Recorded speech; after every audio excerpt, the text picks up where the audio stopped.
Yo, what's going on, guys? It's me, Namikase back, and today I have a what if coming out. I know it's been a while.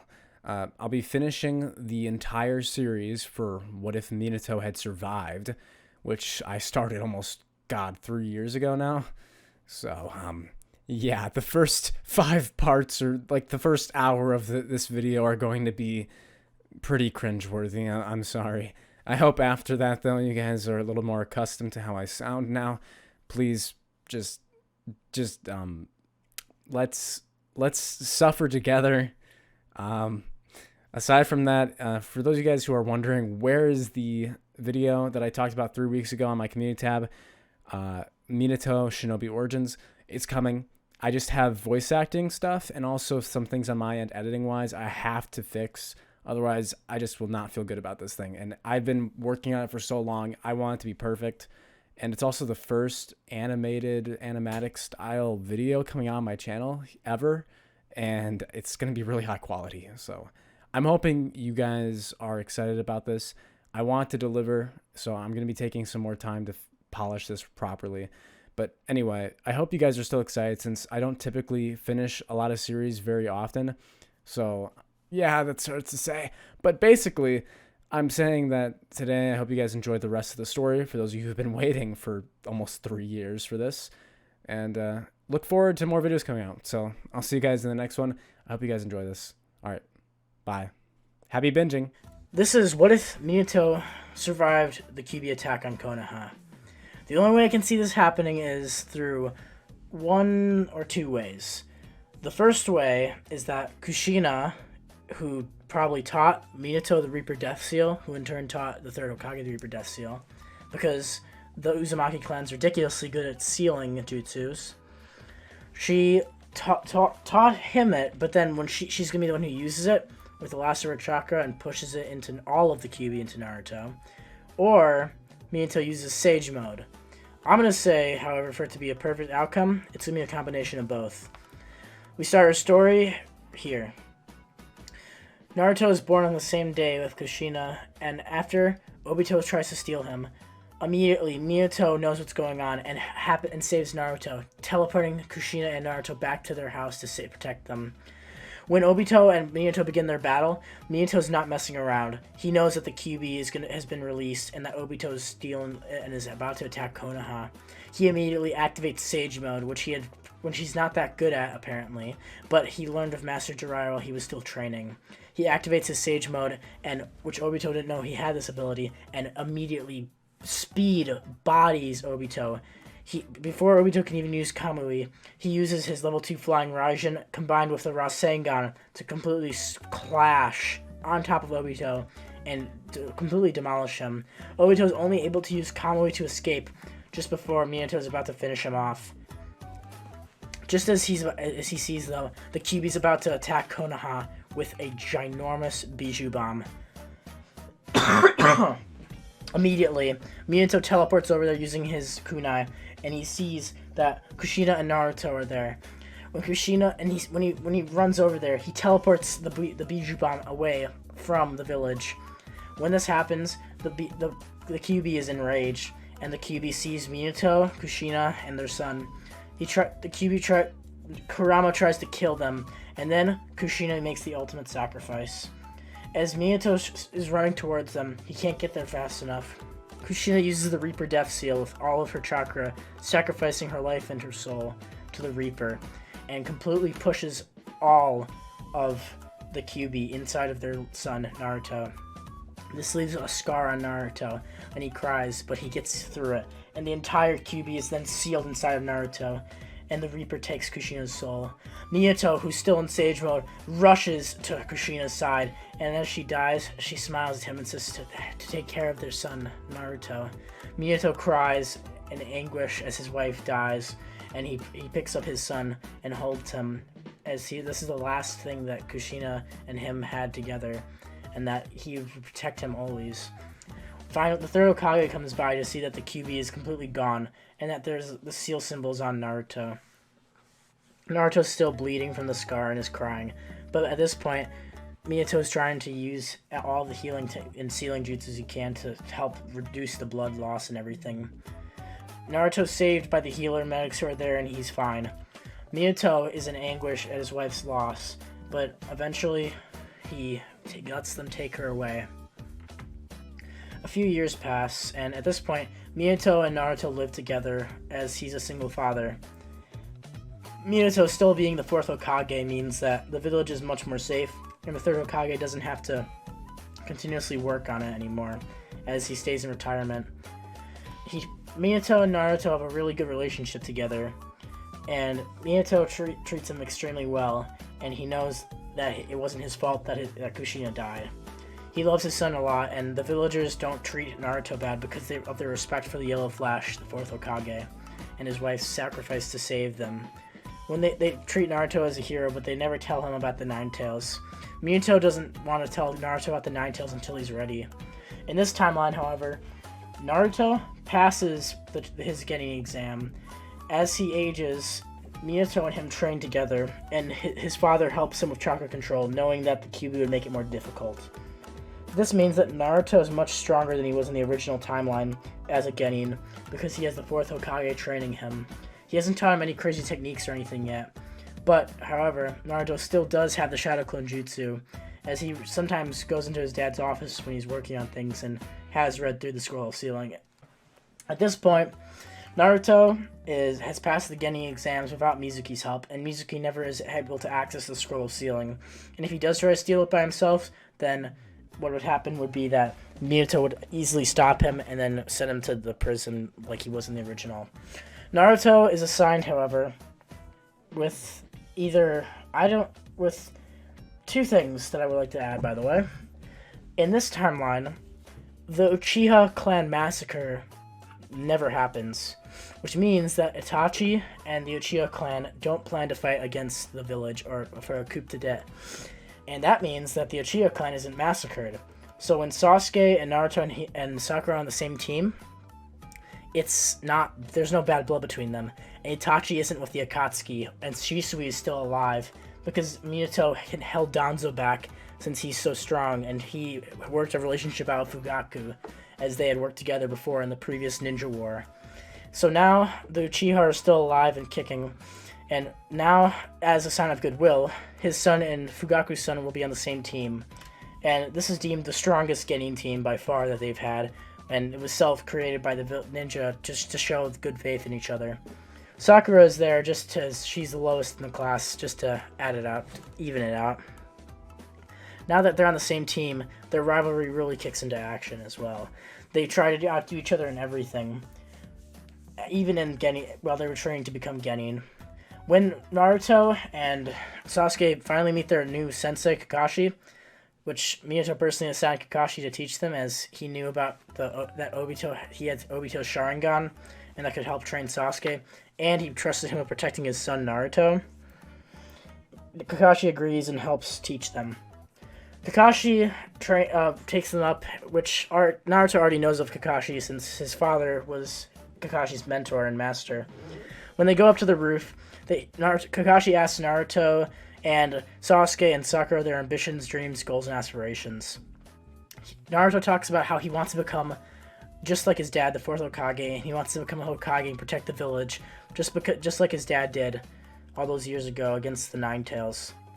And then Kakashi smiles and says that that's a lot like Naruto, and that he's happy that he has such a good idea and a dream.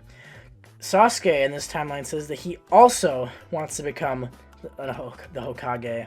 And you guys might be questioning this, like, what?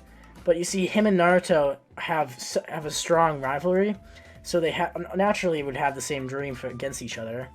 And Itachi didn't kill the clan in this timeline because Minato stopped all of the arguments between the village and Fugaku and the Uchiha clan, meaning that he can have his own dream besides avenging his clan's deaths. So they're both aiming for the spot of Hokage.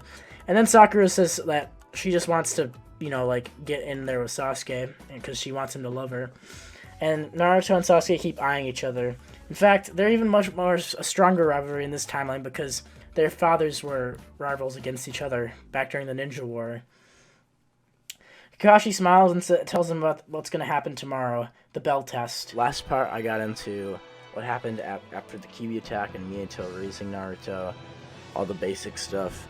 And this part, we're going to be getting into Naruto's life and the beginning of the series with the bell test. Naruto goes and meets on the roof, just like we did last time, and then everyone heads their separate ways. Naruto goes home and tells his dad about the bell test that he's taking with Kakashi Sensei tomorrow. Minato smiles when he hears about the bell test that Kakashi's using, and remembers back in the day when he used the same test himself when he was still doing his teams.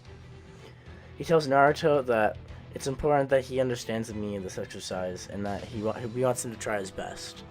Naruto smiles and tells his dad that he will, that he gives him a hug and says goodnight. Naruto goes to bed, just after eating some fresh made dinner that Minato had prepared.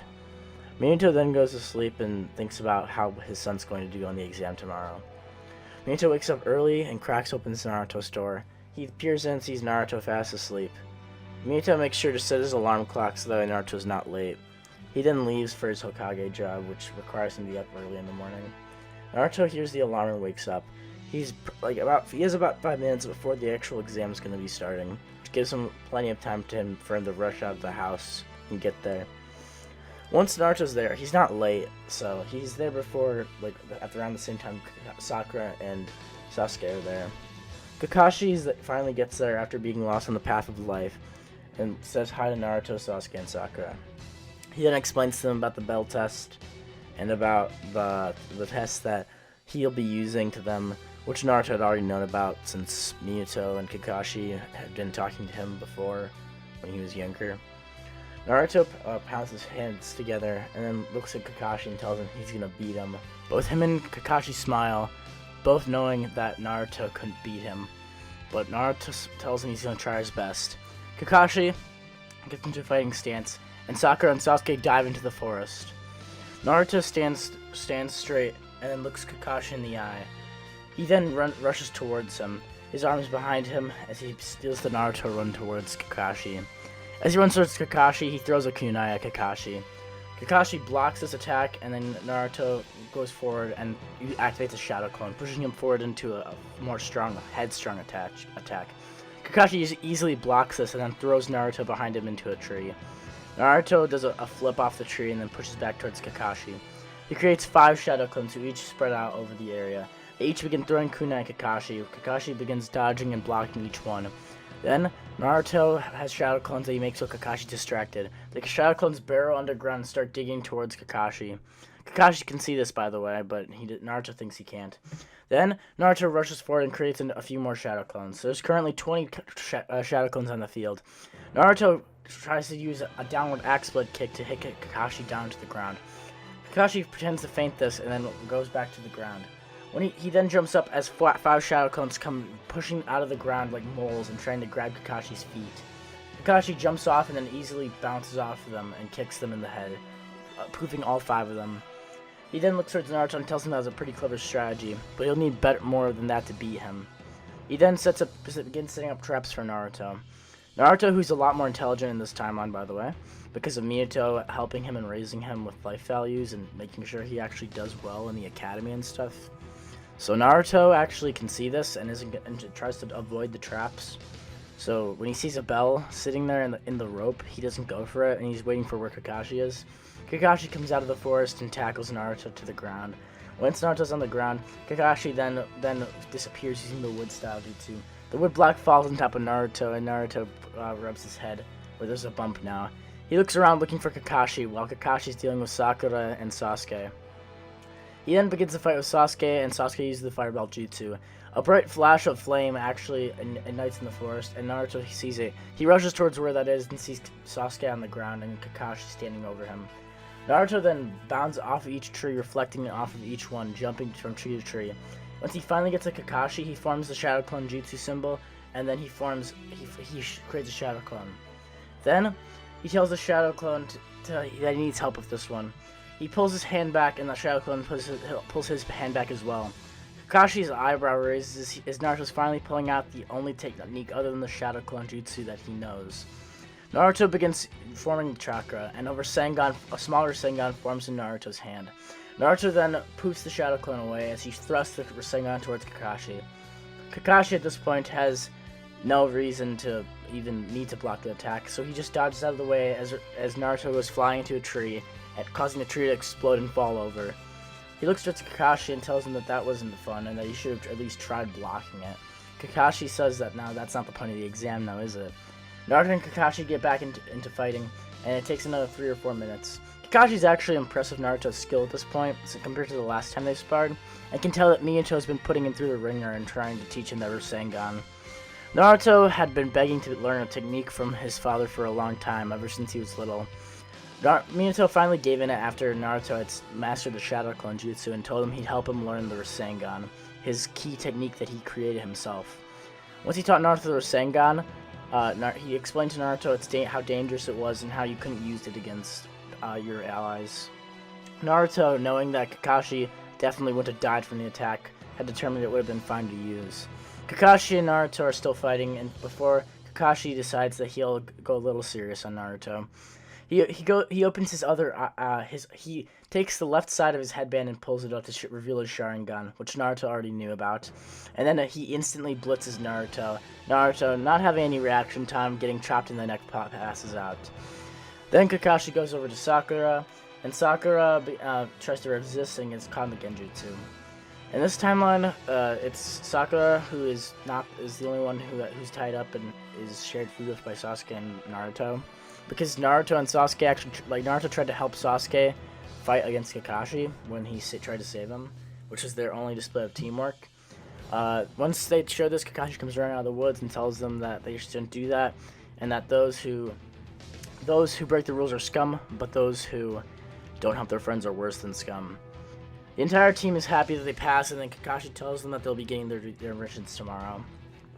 Naruto goes home and tells Minato all about it. Minato smiles and tells him that that's awesome that he did so well and that Kakashi had done the test with him. He then tells Naruto to be nice to Kakashi and listen to him, because Kakashi is going to be a great master for you. Naruto nods and says, "Thanks, Dad." He then goes off to bed. Minato continues working on his papers for being Hokage, while he thinks about working on what else he can work on with Naruto. He thinks about Kushina and he misses her. He looks at a picture of her and him from before when they were still dating. He looks at her and he tells Kushina all about how Naruto just got into his first team.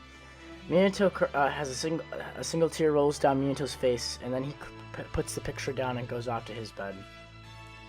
In the morning, Naruto goes for the D-rank missions, and Kakashi and everyone, it's pretty easy for Naruto. Naruto can easily use Shadow Clones to fulfill multiple D-rank missions at once, and he's trying his best to be of use to everyone.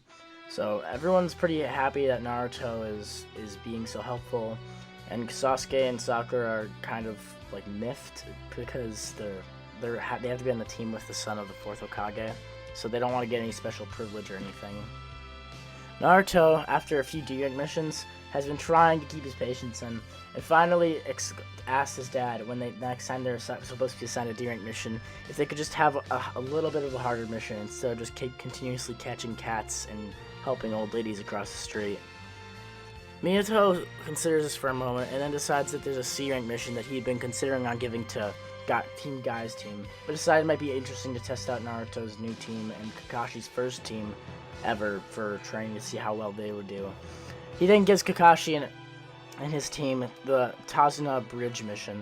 Tazuna sees all three of them, and then is about to make fun of the short blonde one. When he sees the kid and then sees the fourth Hokage, the fourth Hokage explains to him that this team will be plenty suitable to help him, and explains that this is Sasuke Uchiha, Naruto Uzumaki, his son, and Sakura Haruno, and that Kakashi, his former student, will be also accompanying him. Tazuna is impressed with them and tells Minato thanks for everything. They then begin to head out of the village. Naruto waves to his dad as he walks out the door and says thanks, and he won't let him down. Minato smiles and says he knows. Then the entire Team 7 walks out. As Team 7 walks, some unknown to them, some Chunin are beginning to follow them. Last time, Naruto was placed on Team 7 with Kakashi, Sakura, and Kakashi, and Sasuke, and they were about to leave the village as Minato had assigned them on the C-rank mission to protect Tazuna the Bridge Builder, and that's where we're at right now. So now let's continue onwards with what's going on in the new episode. Naruto and the rest of the gang leave the village hidden in the leaves. As Naruto is thinking and contemplating about his dad assigning him this mission and how he won't let him down, he asked Tazuna about the bridge that he's building and why he had asked Ninja to help protect him. Kakashi's wondering this as well, as most thugs wouldn't really care about this, and he's actually kind of pleased that Naruto would think of this endearing and also smart, intelligent question. Naruto then senses something before Sasuke does, as Naruto's highly trained by both his mother from the Uzumaki clan and Minato Namikaze, the fourth Hokage. Two Chunin level ninja, the Demon Mist brothers, come out and attack Kakashi. Before Kakashi can even do the substitution jutsu, Naruto appears, however, with her Rasengan in hand. Naruto activates his Rasengan and then basically takes out the two ninja. He slams the Rasengan into one of them, causing that one to crash into the other one, knocking both of them out. Kakashi is surprised that Naruto is so adept at this jutsu, and his speed was incredible.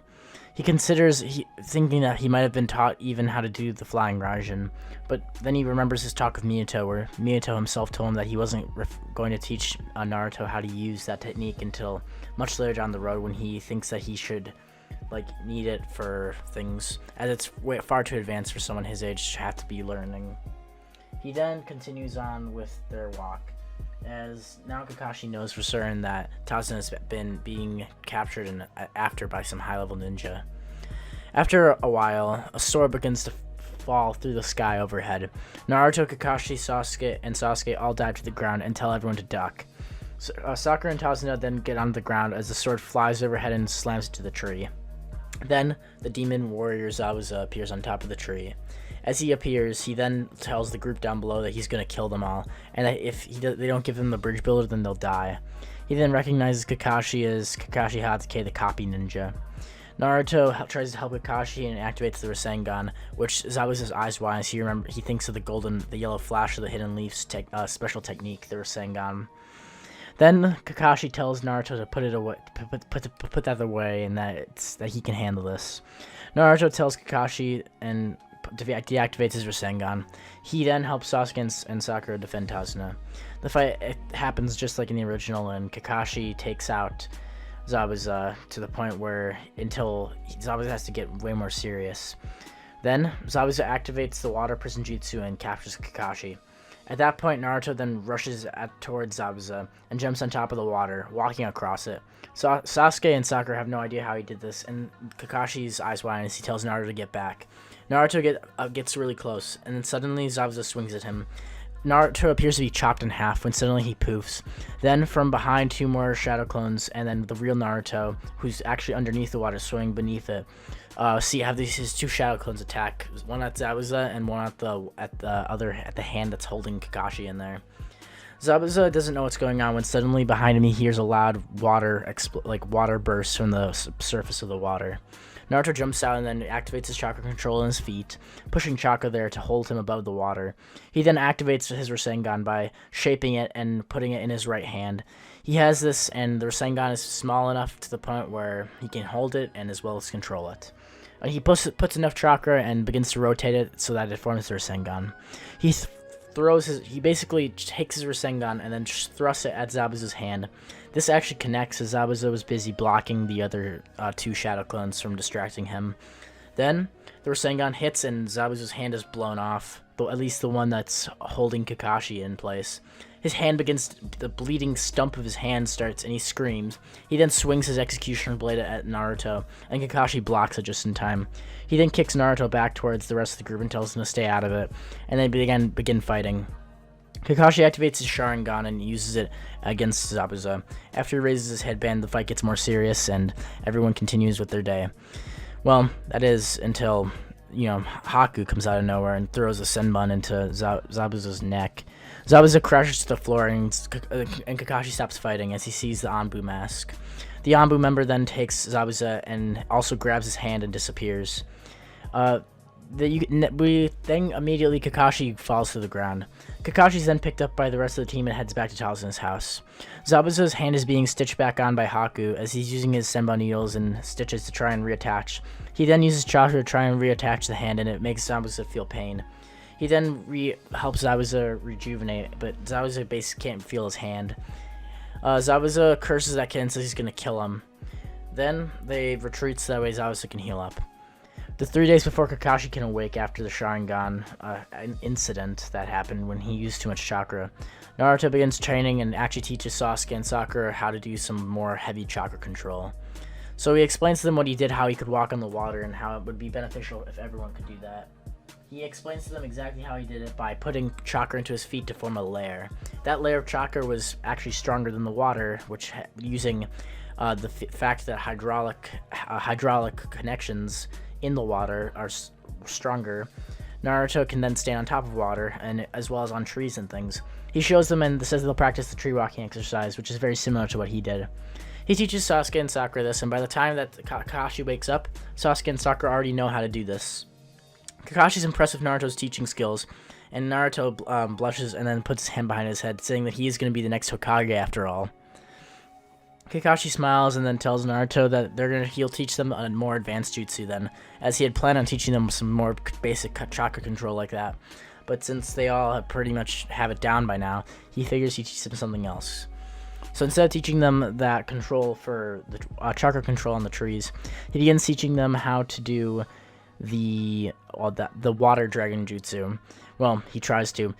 First they're gonna figure out what their chakra natures are, as he decides that they have enough time to do that, since it was originally going to take a week for them to do that original chakra training, but they got it done in 3 days. Kakashi takes all 3 of them and then has them touch the leaf as he did in the original in Naruto Shippuden. Sasuke's leaf burns and crumbles, and it's determined that Sasuke has a fire style like connection. Naruto has a wind, and Sakura has... Well, actually, that's a good question. We'll figure out what that is, but anyway, Sakura. Let's just say Sakura has a water affliction for right now. Sakura, at that point, then is taught the water dragon jutsu, which makes her slightly more useful in this version. The other 2 practice more controlling and converting chakra into different energy. Kakashi, thinking that Sasuke will eventually learn the Chidori and Naruto can work on his Rasengan, thinks that this is beneficial to both of them. He then tells them that they're doing a good job when they all head back to the bridge. There, Zabuza and Haku are waiting, and they get into a fight. Then, immediately, Haku goes after Sasuke and begins fighting with him in taijutsu. They're about even until Haku activates his crystal ice mirrors. At that point, Naruto leaps into the mirrors, and Sakura helps Kakashi. Sakura activates a water dragon jutsu and shoots it towards where Zabuza was. Zabuza blocks us with his own water dragon jutsu and then continues fighting Kakashi. Sakura is actually being useful in this timeline as well, because she has her own skills. Sakura continues to defend Tazuna from any sort of weapons that are gone astray. Naruto, who's in the Demon Ice Mirrors, as well as Sasuke, knows how he can get out of this. He activates his Rasengan and then applies a little bit of wind chakra that he can into the Rasengan, causing it to have a better slicing effect. He then spins in a direct spinning like a top and shatters all the mirrors that are around him and Sasuke with the Rasengan. His Rasengan dissipates as all the mirrors shatter, and Haku is surprised. Haku begins fighting with Naruto hand-to-hand combat, and Naruto is actually keeping up the pace. Even when Naruto is going through the mirrors, he's still fast enough to the point where he can block and dodge. He then actually takes out Haku with his own skills, and he finishes him off with a Rasengan, pushing him back into the fight between Zabuza and Kakashi. This means that Naruto actually doesn't have the Kyubii chakra unlocked, though he already knows he has the Kyubii inside of him, and he's been training with his mother. Well, not his mother. His mother's dead, but he's been training with his father, and his father told him that they're going to work on him unlocking some sort of power that'll let him control the Kyubii just like his mother used to. At that point, Naruto collapses and Kakashi finishes taking care of the rest. After Zabuza realizes that Haku's dead from Kakashi's Raikiri, he kills the rest of Gato's men, and the rest of Team 7 rests for the while. The bridge is named the Naruto Bridge, and they all head back to the village and the leaves. Minato congratulates his son and the rest of the team for taking care of such a hard mission, and especially after hearing what they did when they fought the Demon of the Mist, Zabuza. He congratulates them and says that they can continue and take a break for a while. At that point, Naruto collapses on his bed at home and dreams about that fight. He then rests, and it was a good day. Not knowing what battles await him in the future, he decides that he'll work even harder to become the Hokage. Naruto and the rest of the team had actually defeated Zabuza, with now Minato having assigned that mission, being very impressed. When Naruto makes it back to the village, he tells his dad what happened. Dad, the Kyubii, the Nine Tails, it leaked out and I killed someone. Now, Minato wonders what happened, and then they explain, with Kakashi leading the forefront, that Naruto had actually taken out another enemy shinobi who had been attacking them, along with this demon Zabuza the Mist. Naruto would tell his dad, and Minato would pat him on the head and tell Naruto it's alright. Sasuke would laugh and make a funny laughing sound before he stops himself from looking at Naruto's angry face. Sakura is just standing there admiring Sasuke, but in this version, Sakura thinks Naruto is kind of cool because she knows that Naruto is the son of the Hokage, so he must be at least a little bit useful. Naruto would then tell his dad thanks, and wonders when they're going to get their next mission. Minato then looks to Kakashi, and Kakashi and him look back. He then tells Naruto that they aren't going to be having a mission for a little while. Naruto nods and says, alright, as he walks out of the office along with the rest of the team. Kakashi looks back to Minato and asks if is it really time. Minato nods as he looks to Kakashi, saying that the Chunin exams are indeed coming up soon. Kakashi says yes and that he's ready for it to his old master, and says that he'll prepare his team as best as he can. He then walks out of the office as Minato begins working on more of paperwork that he has to do. Naruto and the rest of the team begin to walk around the town, with Naruto hanging out with Konohamaru, as both of them are children or grandchildren of the Hokage. So they're pretty much used to hanging out with each other already. Naruto would then ask Konohamaru how he's doing, when suddenly Konohamaru bumps into Kankuro.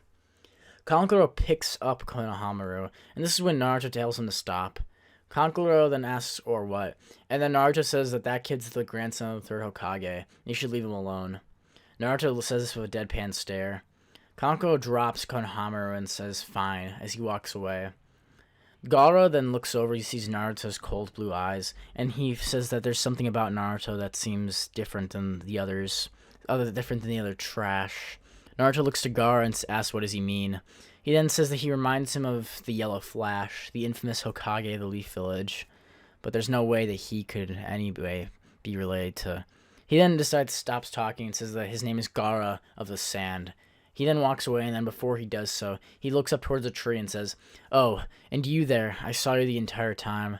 We hear Sasuke yelp as he walks down from the tree, saying that, telling Naruto and Sakura that he was just playing around, with Gaara walking away slowly. Naruto looks to the rest of his team and then asks if they're alright. They both, all of them nod and say that they're ready, but it was kind of weird that there was some sand ninja in the Leaf Village. They decided to go talk to Kakashi-sensei about this, as Naruto goes and meets up with them. Kakashi-sensei, did you see the 3 sand ninja that were in the village today? Wasn't that, I don't know if they're allowed here, is that normal or what? Kakashi then looks to Naruto and tells him that, in fact, there is a reason. It's because of the Chunin exams are taking place soon. In fact, that's what I was going to ask, if you all wanted to partake in the Chunin exams. Naruto and Sasuke immediately say they want to, while Sakura hesitantly says that she does as well.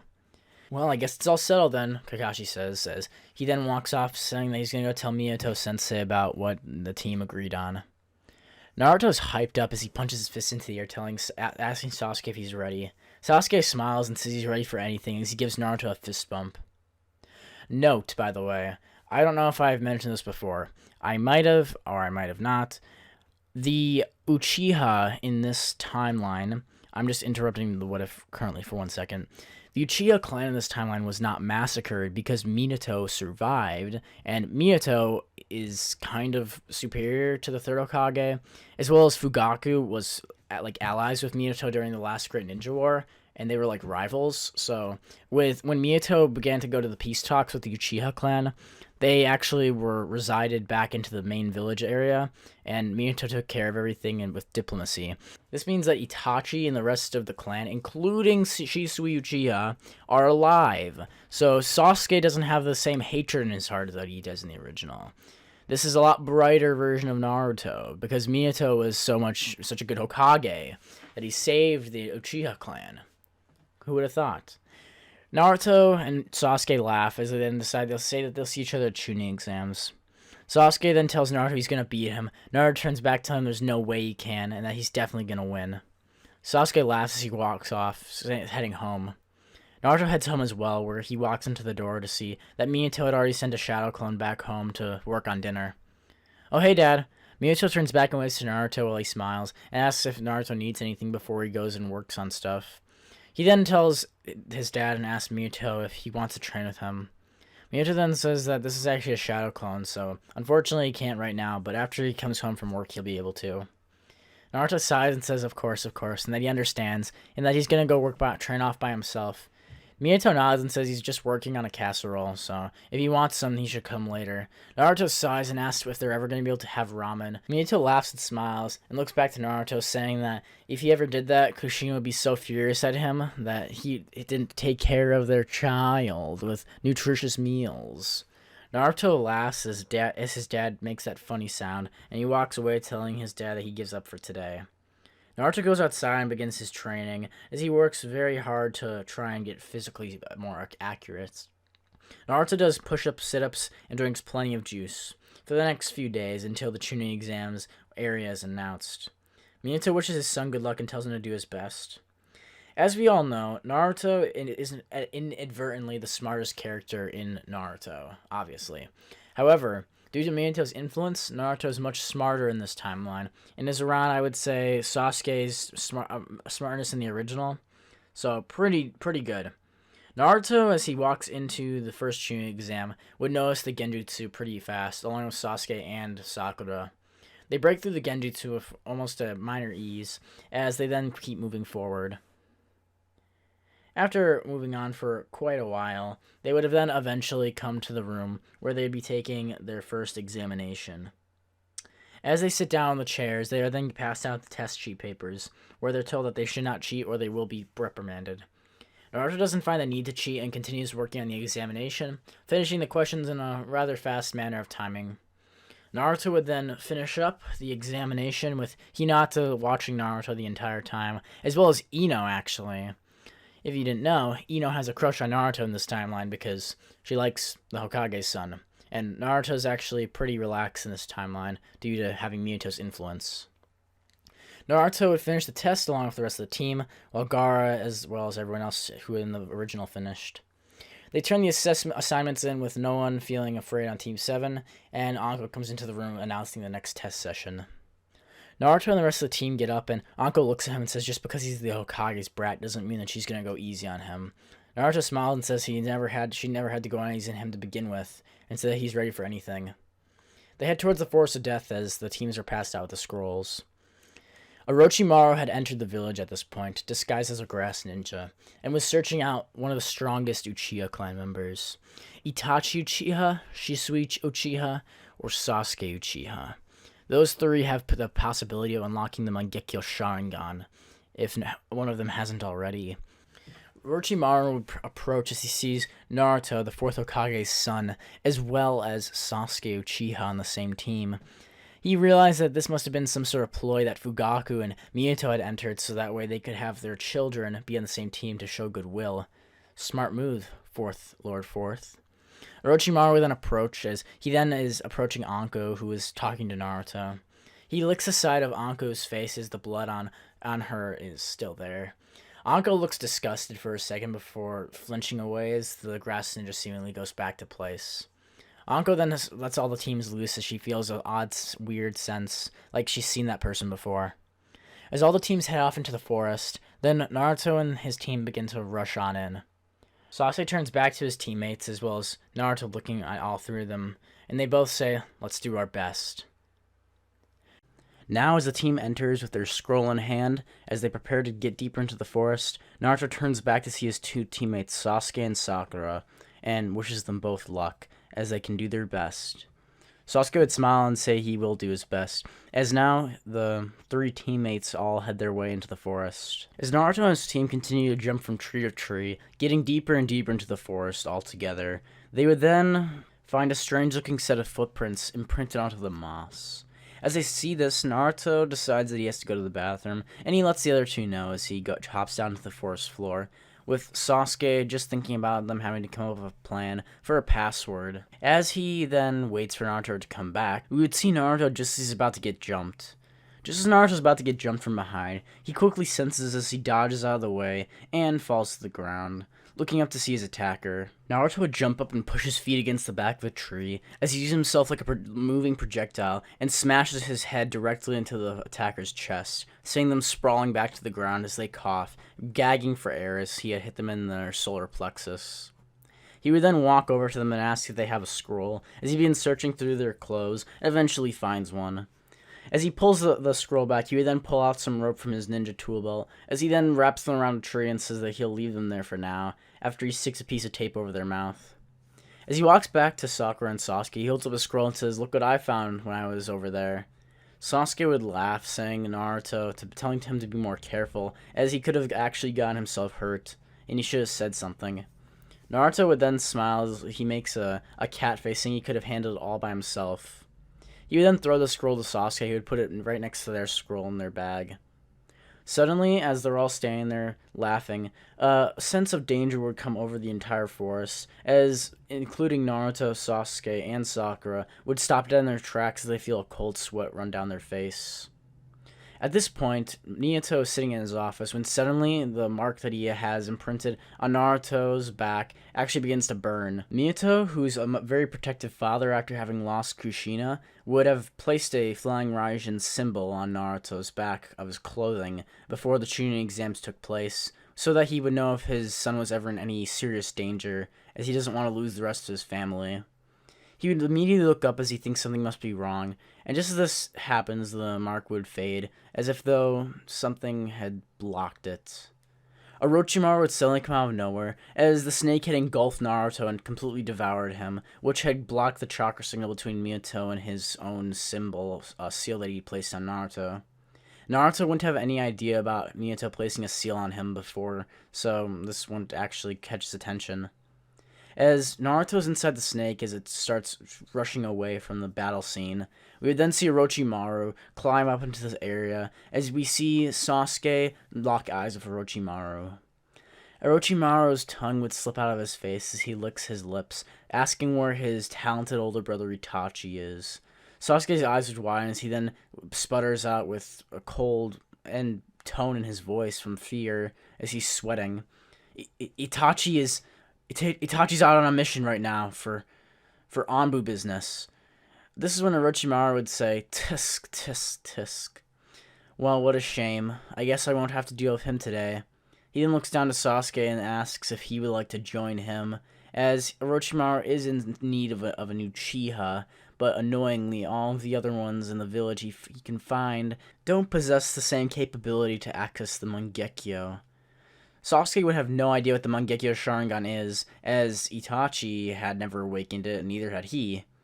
As he's preparing to get into the battle with Orochimaru, he feels his legs shaking when suddenly he bites down on his tongue hard.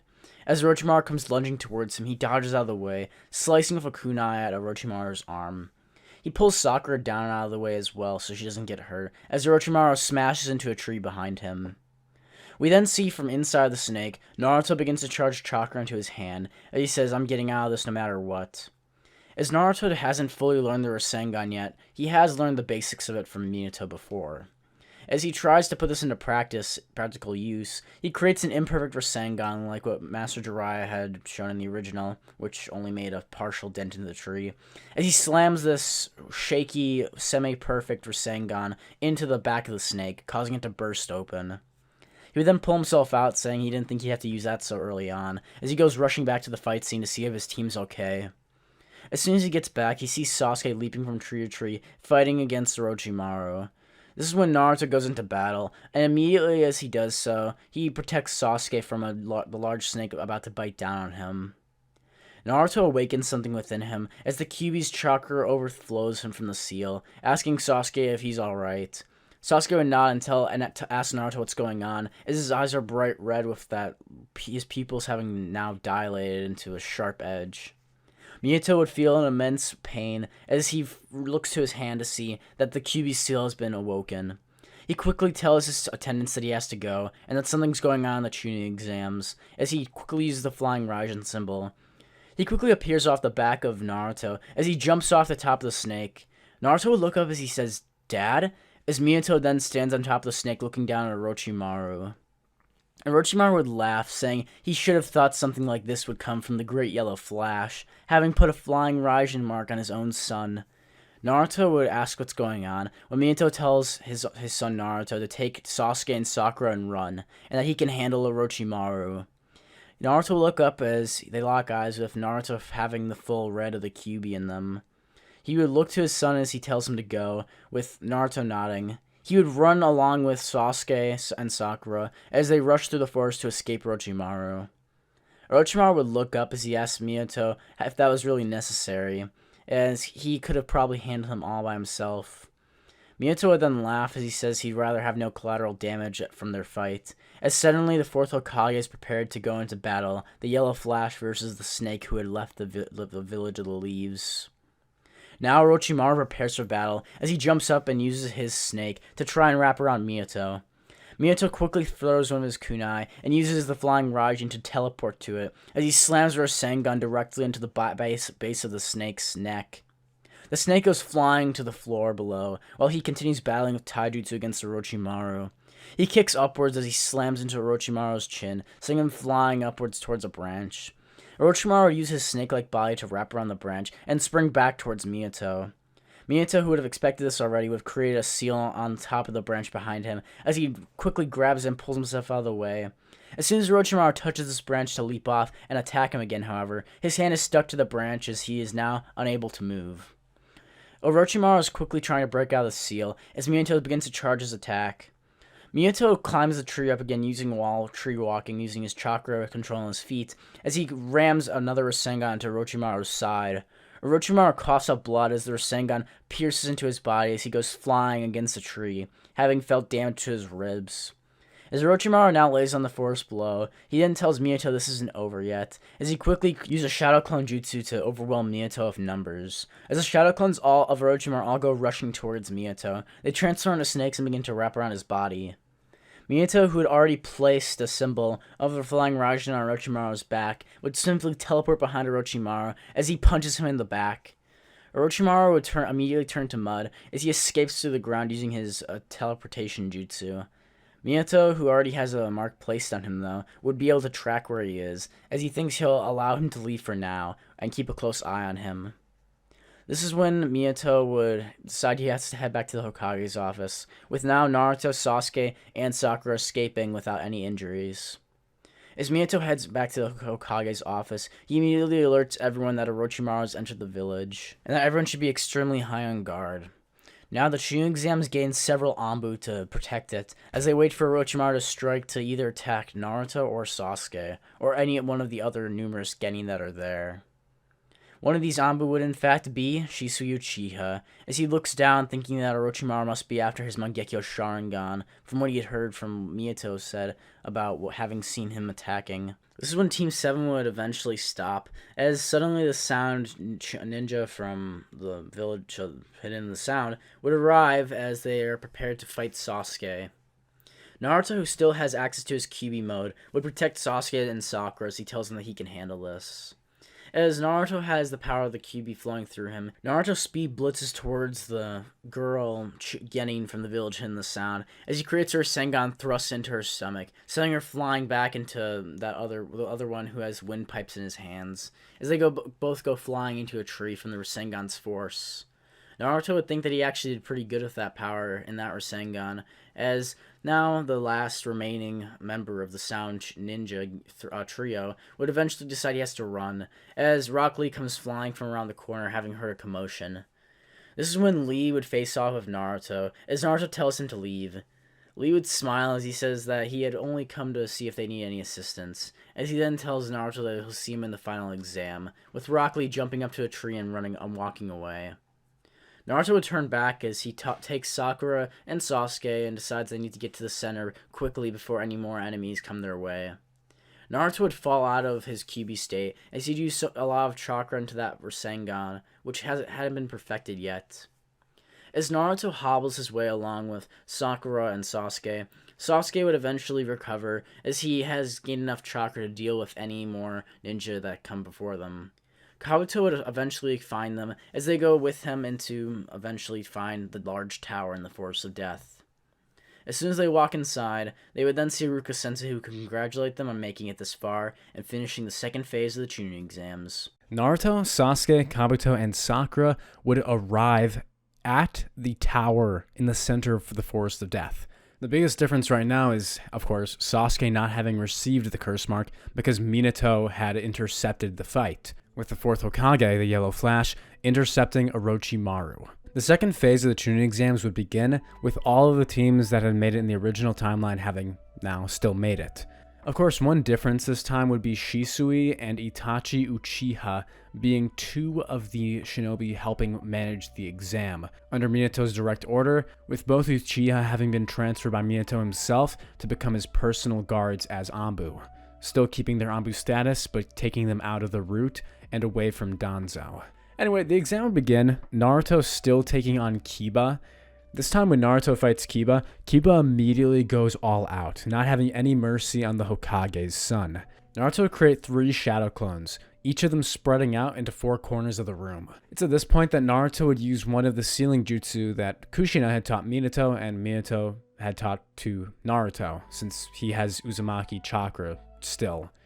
Naruto is able to successfully create a barrier using him and his shadow clones, locking Kiba and Akamaru inside of a square box within the arena, the two spinning and crashing into the walls and not being able to even make a dent in them.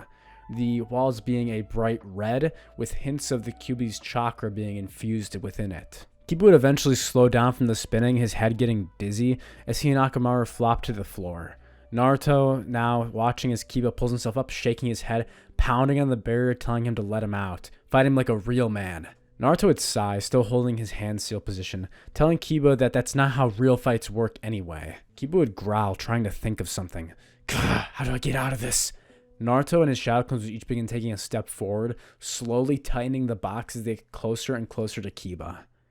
Kiba at this point would have an idea, using Akamaru in a fang over fang attack directly at the ground, mining through the stone and coming outside of the square box, exploding behind one of Naruto's shadow clones and attacking it, causing the clone to disappear and the sealing jutsu to completely break. Naruto would sigh, saying that he didn't want to make this painful or anything, but if Kiba's going to be that stubborn, Naruto would pound his hand to his fist. Fine, come on then, bring it. Naruto would run towards Kiba with him and the other remaining 2 shadow clones, throwing punches as Kiba then uses his own fang over fang attack. Naruto with 2 of his clones would catch Kiba on the side, grabbing his arms before he could fully hit maximum speed. Akamaru running up from behind trying to bite the real Naruto. Naruto would turn, kicking Akamaru up into the air. Kiba would gasp, "Akamaru!" Naruto using shadow clones and throwing one into the air, grabbing Akamaru while he was still in the air and grabbing him by the scruff and holding his mouth shut, landing on top of him and slamming the dog into the ground. Sasuke would be only watching with a smirk, as he had gone to stand next to Itachi, asking what he thinks of his teammate. Itachi would smile, saying that the fourth son is rather impressive, having already displayed 2 fairly high-level ninjutsu in this fight. Anyway, with Naruto having taken Akamaru hostage, Kiba really ran out of options with things he could do with his jutsu, his clone technique and also his Fang River Fang being halved in power. Kiba would shake off and destroy the 2 clones that were on him using his nails and teeth. Fucking animal. And Kiba would start fighting Naruto hand to hand. Naruto knew this was a mistake though. Kiba's taijutsu not being nearly the same level as Naruto's was, with Naruto having been surrounded by Anbu, Jonin, and of course the Hokage since he was born. We get a rather impressive display of Naruto blocking before inevitably throwing Kiba to the ground, before creating a shadow clone, putting Kiba into a full Nelson, and Naruto charging up a Rasengan. Kiba would be unable to move, having been severely beaten already, Akamaru just being forced to watch. Naruto would give Kiba the option. Forfeit the match now or I'm gonna knock you out. Naruto would have a glare in his eyes, warning Kiba that he's not just threatening. Kiba would sigh, letting his guard down, telling Naruto that he forfeits. A Jonin watching, nodding, holding his arm up, saying that Naruto Namikaze wins. Naruto smiling and deactivating the clones, telling Kiba that was actually a pretty good fight. His priorly cold and seemingly experienced nature completely dissolving back into his goofy regular self. Sakura, Inu, and even Hinata would cheer for Naruto, Hinata trying to be quieter, with Inu and Sakura basically taking over the crowd. Sasuke wouldn't say anything, just smirking a little, watching his rival having completely destroyed Kiba in that fight. Naruto looks over to Sasuke, giving him a big thumbs up. At this point, he would then sigh, walking back up the stairs, heading back up to the arena floor, standing next to Sasuke and Kakashi, with Itachi standing next to them. Matches would continue on as scheduled until Sasuke versus Gaara, with Itachi showing particular interest in seeing how Sasuke has grown. Sasuke in this timeline has not unlocked the Sharingan, or has any knowledge even about the Mangekyo Sharingan, because in this version, Itachi never awakened the Mangekyo because Shisui never died, and also because the Uchiha never were massacred by Itachi, so Sasuke never even had to awaken the Sharingan. So no, this Sasuke does not use the Sharingan in his fight against the Sound Ninja Conjuring Chakra, nor does he have the curse mark or anything hindering him. This is just Sasuke with Fireball Jutsu and all the Shuriken stuff he learned with Itachi. It's at this point we get a little bit of a narrative from Tenten, like we did in the original Chunin exams, now with a little flashback on Naruto's fight, now going into Sasuke's. Tenten saying that these kids were born to be great. Talking, and while she's looking over at Neji, thinking about all three of them coming from three of the most important power sources in the Leaf Village, the Hyuga, the Uchiha, and the Hokage. But even so, there's no way either of them could get through Neji's ultimate defense. Yeah, she says that like 3 or 4, I don't even know how many times she says in the actual show. It gets really annoying though. Anyway, after Tenten's inner monologue, the fight begins, Sasuke running forward and throwing 2 shuriken at the Sound Ninja, who would block them with 2 kunai, respectively. Anyway, Sasuke would use the Fireball Jutsu on him, trying to push him back, the larger Sound Ninja just moving out of the way, the Fireball blasting into the wall, leaving soot and dust everywhere. While Sasuke took advantage of the confusion, he'd run up behind the Sound Ninja, punching him in the head, and sending this guy flying onto the ground, probably giving him a concussion or something. The Sound Ninja would pull himself up before turning back, thinking, cheeky brat, before throwing a punch into Sasuke's face, sending Sasuke sprawling back and now on the ground before the man gets on top of... Wait a minute, this sounds like... Never mind. Anyway, the man would start beating on Sasuke, kicking him in the stomach and the head, Sasuke getting completely obliterated on the ground. Naruto would tell Sasuke to just get up already, Sasuke wincing as he grinned, saying, I don't need to. The 2 shuriken earlier that had been deflected by the kunai would come spinning around, having flown around the columns in the sphere, now surrounding the Sound Ninja, tying up the Sound Ninja and covering him with a steel cable. Sasuke would get up and kick him in the balls, sending the guy flying back, now being completely wrapped with the steel. Sasuke begins to kick the guy in the balls repeatedly, Chainsaw Man reference, until eventually the referee says that Sasuke wins out of pure mercy for this man. Itachi would laugh having seen how Sasuke accomplished that, telling his brother that was an entertaining fight to watch. Entertaining? What's that supposed to mean? It was a legitimate strategy. Naruto would pat Sasuke in the shoulder saying, hey, good job. I was actually getting worried there for a second. I didn't even see that you did that. Now, here's the difference. Instead of Hinata giving Naruto a ointment like the original did, this time Sasuke would be given an ointment from Sakura and Ino, both of them having their own and respectively trying to give it to him. They were going to do it for Naruto, but he had basically no injuries, so there was no point in even giving him any. So yeah, one of the only Naruto moments in the original Naruto is taken out, so yeah, that happens. Anyway, Inu and Sakura would treat Sasuke's wounds, with Sasuke saying that it's not even that bad. Itachi smirking, just thinking that Sasuke do be getting them hoes, though. I'm just kidding. Anyway, Itachi would tell Sasuke to get some rest before the next phase of the Chunin exams. Sasuke agreeing and now for being able to relax, with him and Naruto's fights already being over. The only fight being left for Team 7 being Sakura versus Ino. Anyway, the fight's still boring to watch, so we're just going to skip it. After this, the Rock Lee versus Gaara fight happens, and so does the Neji versus Hinata fights, with Naruto watching Rock Lee doing his best, even awakening the gates, being impressed with his power and speed.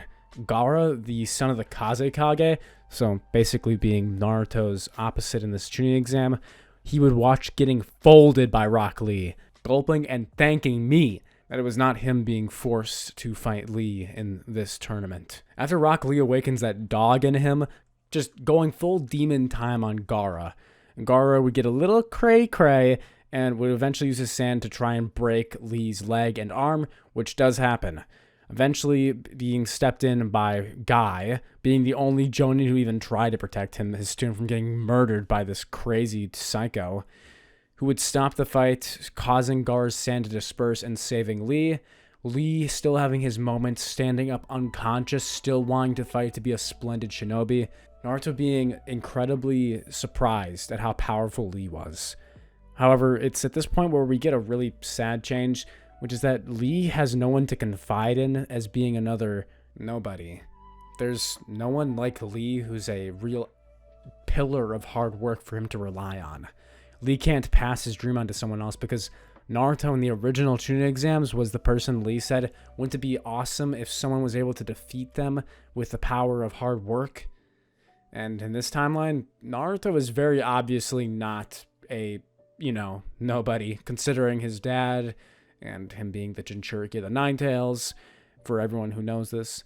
And basically, everything that Lee said to Naruto just doesn't happen. Lee failing and definitively showing that hard work could never defeat talent. With Kiba having not been able to defeat Naruto, and Sasuke defeating someone older than him, and Gaara defeating him, Lee would just be demoralized, crushed even. His dreams of fighting Neji in the finals just having been thrown out the window. Naruto wants to say something to him, but there's nothing. There's nothing he can say. He wants to say, I'm like you, or I know what you feel, man, or what can I do to help? But anytime he says it, in his mind, the words just won't come out. Sasuke would tell Naruto that it's better not to say anything, leaving Lee to at least have his pride. Anyway, the Neji fight happens with Hinata, Naruto watching as Neji is about to kill Hinata. Naruto would actually act before any of the Jonin, watching where Neji's striking, noticing that most of Hinata's vital organs are being attacked. Naruto would discreetly make a Shadow Clone Jutsu, making it walk down the entrance into the arena in case something goes wrong. With the final attack Neji about to use to finish off Hinata, Naruto would be in there first before anyone else, running at full speed, having switched himself in the clone, and taking the attack directly to the face, tanking the gentle fist as he looks back and tells Neji that's enough.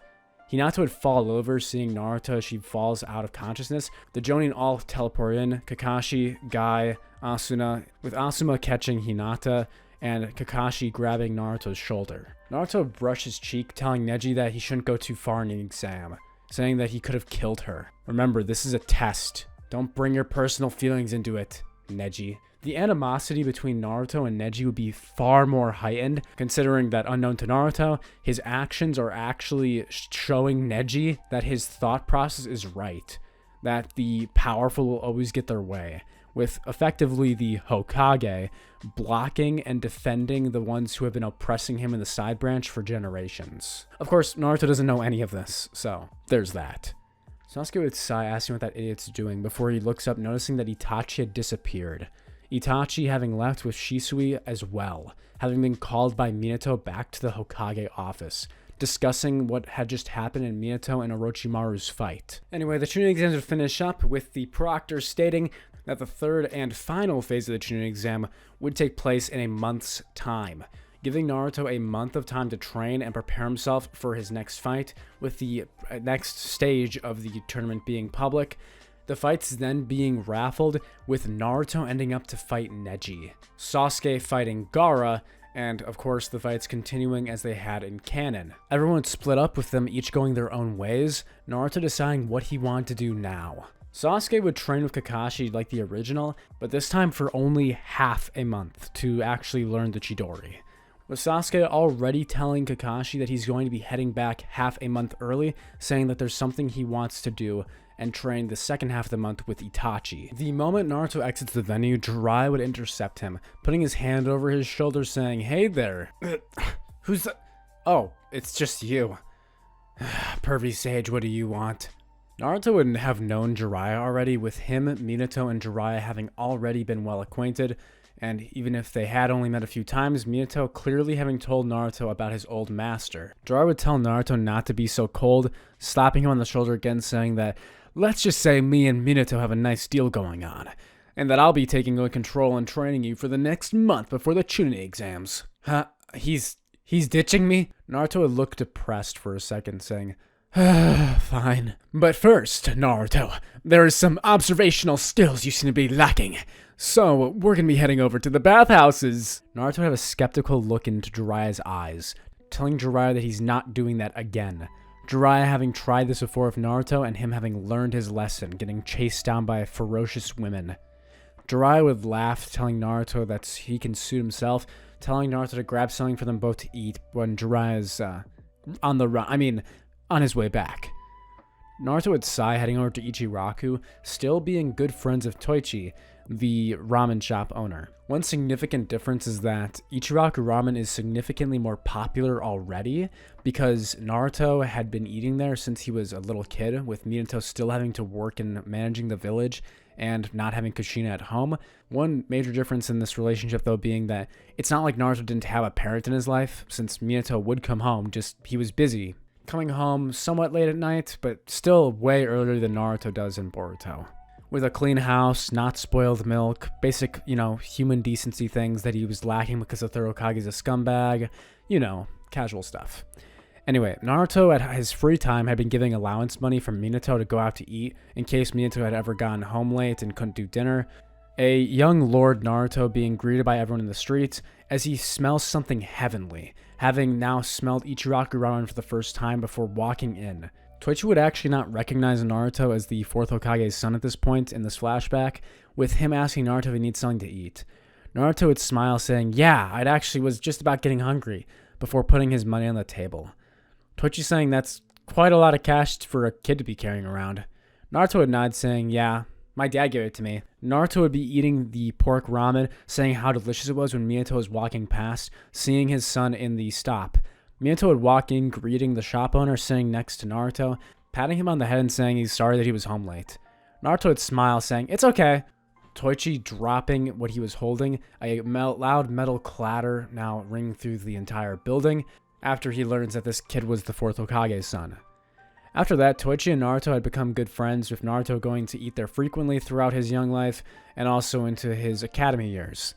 As such, Ichiraku ramen already has a building and is no longer just typical street food, with the Hokage and his son frequently eating there. Ichiraku had grown pretty big after it had been known that the Yellow Flash liked going there, and so Naruto even had a hard time getting a seat. Oi, Oji-san! Naruto would call out, waving to him from the back, Toichi waving to Naruto, saying that he'll get over to him in just a second, with his daughter running out asking Naruto what he'd like to order. The usual? Is your father coming? Naruto would shake his hand, saying, no, Dad's gonna be pretty busy for what I heard for the next few weeks. Apparently something happened after, no, never mind. Anyway, I don't know what the other guy wants, so I'm just gonna get two of my usual. Naruto would smile, saying, thank you. 2 Choshu porks being made with, of course, Naruto rice cake on top. Naruto getting his and now waiting, saying that if Jiraiya doesn't show up any quicker, he might eat his ramen too. Anyway, Naruto would finish his slurping up the rest of the soup, saying it's delicious, with him leaving his tip and money, now picking up the other ramen bowl about to consume it. Jiraiya would come running in, slamming the door behind him as a mob goes running past the windows. Naruto would look over, seeing Jiraiya before putting Jiraiya's food back down, telling Jiraiya he's lucky he came when he did. Otherwise, my stomach would be extra big tonight. Oh, and also, I'm gonna need your half of the meal right now, Pervy Sage. Don't tell me that the village skimps out on paying the Sanins. I don't believe it. Get it? Believe it. So funny. Anyway, Jiraiya and Naruto's conversation would take a more deeper turn, with Jiraiya finishing his ramen and setting it down, telling Naruto it's finally time for him to master the Rasengan, giving Naruto 1 week to finish training the Rasengan, or Jiraiya would refuse to train him for the next month, telling Naruto that he'll have to figure out some way to defeat Neji in the Chunin exams on his own. Naruto would gulp. A week, huh? Up until this point, Naruto has only mastered up until the 3rd stage of the Rasengan, not having been completely able to form a full Rasengan without both the aid of shadow clones and also the final step to form it. This has mostly been due to a lack of a sense of urgency, since the original Naruto was able to completely master the Rasengan in around 2 weeks, even with the help of having a shadow clone or two. But this Naruto has had no real need to learn the Rasengan, considering Minato has been able to teach him numerous other basic jutsu, and Naruto's been getting by just fine without using a true Rasengan. Now, Jiraiya was putting a time limit on it, giving some fire to light under Naruto. The next week in Naruto's life would be made up of pure hell, with him training the Rasengan day and night using shadow clones and himself, Jiraiya watching and drinking sake on the side, out in the middle of the mountains. On the 6th day of the week, Naruto would finally have been able to form the Rasengan by just himself. Having been working on chakra control since he was young, Minato always knowing that the Kyubii had interfered with Kushina's chakra, Naruto had a pretty good sense of it to begin with. And now that he was actually putting his mind to it, he was actually figuring out the secrets of the Rasengan much quicker than even Jiraiya had anticipated, hoping that he could get out of a month's worth and just let Naruto beat the Chunin exams on his own skill. Jiraiya would sigh, seeing that he actually did it. Naruto would slam his completed Rasengan into the tree, letting the explosion go off as it gets whiffed into the distance. Wow, that feels good. I like it. Jiraiya would smirk, saying I guess it's time for them to move on to phase 2 then, into the next phase of training for the rest of the month. The month would pass, with Naruto having learned the summoning jutsu, having stamped the seal, been thrown into the pit, and learning about the switch between him and Kurama's chakra, successfully summoning Ganabunta and not dying, which to Naruto was a win, also realizing how insane Jiraiya was. After Naruto had been saved by Ganabunta and landed back on top, having his whole last today on top of me thing going on, he would have now successfully made a summoning contract with the Toads. With over a week left before the Chunin exams, Jiraiya had plenty of time to now actually get into some of the stuff he was going to work on with Naruto later down the line. The first step of this, of course, being to loosen the Kyubii seal, with him doing so and Naruto entering the two-tailed state. Being able to control the Nine Tails for a little longer, still somewhat conscious in the One Tails around the point that he was when he had been fighting Sasuke in the Sasuke retrieval arc in the manga. This Naruto would eventually lose his control once he reached the two-tail state, now becoming more animalistic. Jiraiya sealing it off and repeating this process for 7 days, Naruto began to get a handle on how it feels to be controlled by the Kyubii, not mentioning that Kurama and Naruto are having more interactions now than in the original Part 1 Naruto, with Kurama and Naruto having several discussions on how unfair this was for both of them. Naruto getting a little pissed the first time he saw Kurama, saying it's not fair that he killed his mom, with Minato having told everything to Naruto. Kurama laughing and telling him, "What are you gonna do about it, brat?" The two having a bit more conversation to their relationship, though, than what we had originally gotten, making Kurama seem a little more like a demon with a contract, and less like this mythical entity that just awakens whenever Naruto needs power. Anyway, it was largely unsuccessful with Naruto not being able to control the Kyuubi's power, but he did know that after the One-Tail state, he would begin to lose his consciousness. Naruto realizing that if he ever enters into the One-Tail state, he needs to end a fight quickly, or somehow seal himself. Jiraiya supplying Naruto with several sealing tags to put in his ninja pouch, in case anything like this is going to happen during the exam, considering how much Jiraiya had loosened the seal. About 10% looser than it was at the time of the Chunin exams in the original Naruto. Regardless of that, Naruto would head back to the village, Jiraiya saying he's off to travel some more, thanking Naruto and telling him to thank Minato for the generous funds that Minato had provided, especially for Jiraiya to keep up his information network.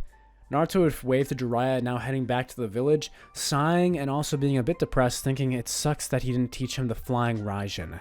Naruto, of course, knowing about his dad's signature technique and really having been wanting to learn it for a long time. For now, though, he'd be satisfied with mastering the Rasengan and the other skills he'd been practicing, thinking that this fight's gonna be awesome as he heads back to the Leaf Village. Barely making it a day before the actual Chunin exams was about to begin. Naruto wondering what kind of training Sasuke's been going through for the past month.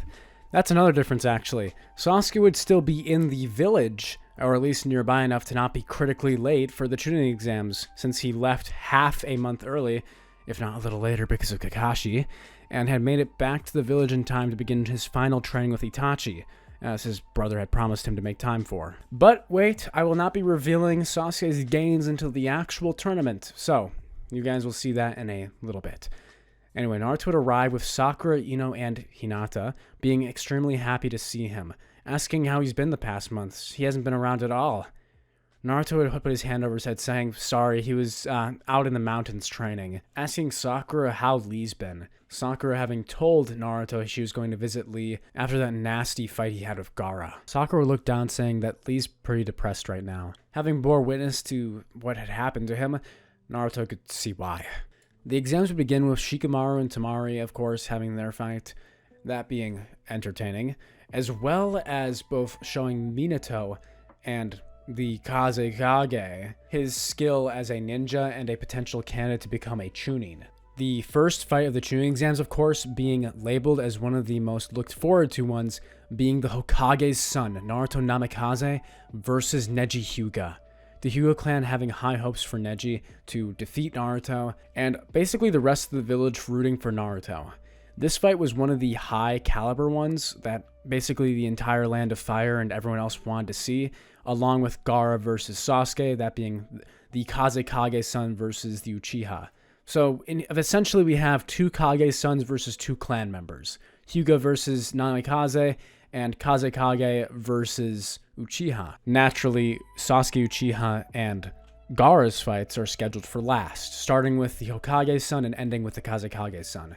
It had a nice bow on it. Anyway, the fight would begin with Naruto reminding Neji that he's not going to go easy on him. Neji smirking and saying, of course, what else would you say? This Naruto is a bit more strategic in fighting, so he doesn't just charge at Neji with shadow clones, instead scouting Neji out a little, throwing a kunai and seeing Neji's reaction time, testing his abilities. And this time, Sasuke would be watching Naruto's fight, with him and Itachi both present, meaning Sasuke's actually going to see what Naruto's capable of after this month of training.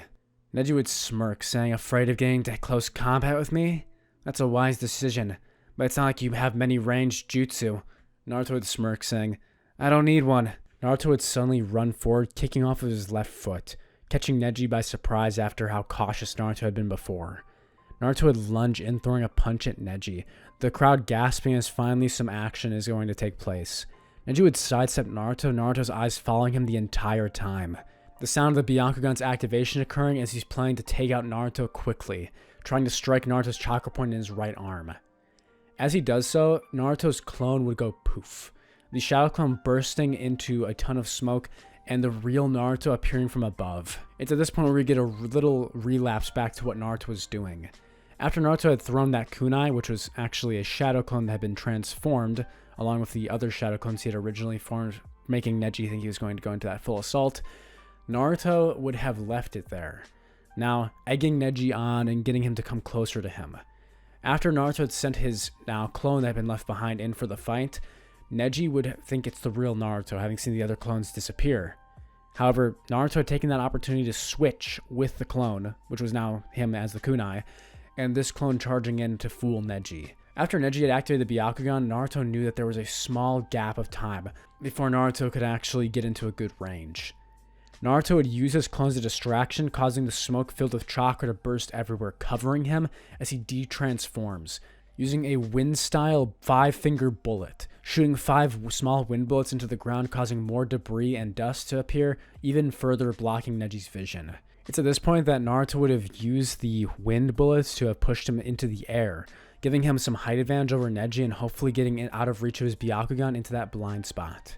In the air, Naruto would have formed a Rasengan, now angling himself downward towards Neji as he falls back to the ground, gaining speed and momentum from gravity. Neji had activated his Byakugan, and as he turned would notice Naruto had been just a clone, seeing the real Naruto charging out with that ball of chakra, seeing the density of it with his Byakugan. At this point, Neji would begin to spin using rotation, being forced to reveal one of his own key techniques as Naruto had, to block the Rasengan. The two spinning energies slamming into each other would cause a grinding sound to fill the stadium, as a huge explosion of chakra would send both Neji and Naruto sprawling to the ground against opposite sides of the stadium. Naruto leaving a silhouette mark in the side of the wall and coughing up a little bit of blood. Neji's right shoulder being completely bent in the wrong direction, gasping for air from Naruto's Rasengan. Naruto would pull himself out of the wall, Minato watching, as Naruto charges forward screaming, wanting to take advantage of Neji's temporary weakness. Neji would pull himself up, now limping with his right arm as he grabs it with his other hand. Damn it, I have to use a 32 palm instead of a 64 palm. You've gone to my range. 8 trigrams, 32 palms. Immediately, Naruto would realize his mistake as he starts getting pounded with all of his chakra points, with Neji only being forced to use one hand, using 32 palms, sealing half of Naruto's chakra points in his upper body. 32 palm! Naruto gets striked, sending himself flying back as he could feel the pain scorching in his chest. Alright, now I'm getting a little pissed off. That hurt, damn it. Neji would smile, saying, what does he know of pain? Saying that a prodigy like him could never understand what it's like to have a mark that irreplaceably sentences you to death.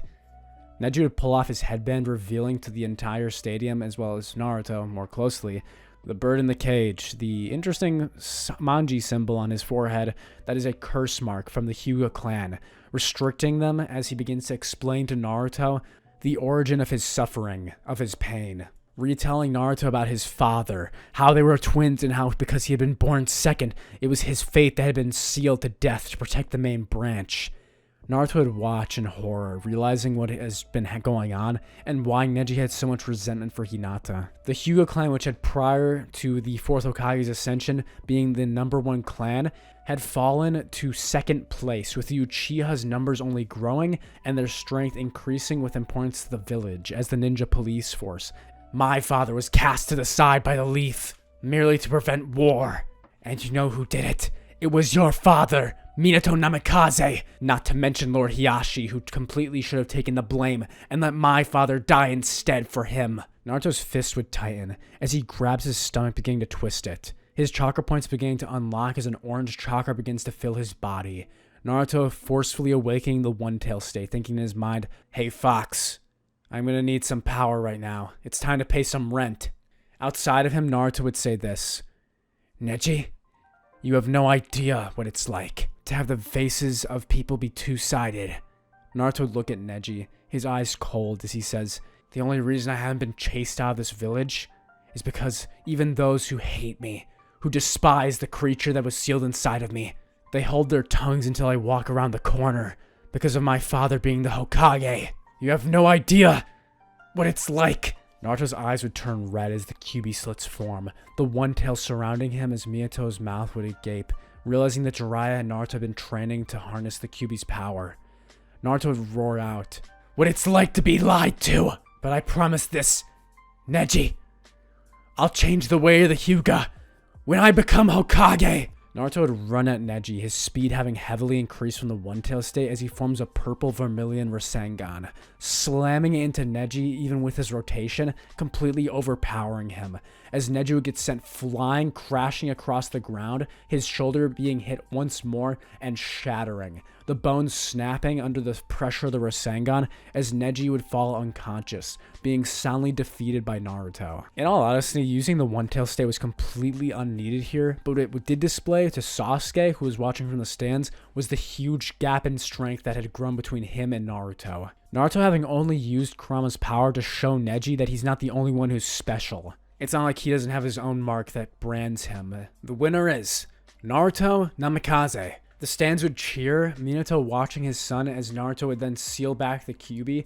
closing the seal and placing a stamp on his forehead. The seal disappearing on the paper along with the one-tails, completely being reabsorbed back into Naruto. The paper crumbling to the ground. Naruto would look over up at Hinata, giving her a big thumbs up.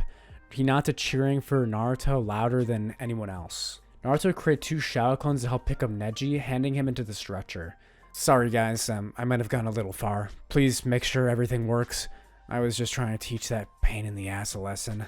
Naruto would walk off the stands and as he's exiting, look over at Minato, looking at his father's eyes. Naruto's face could tell Minato everything.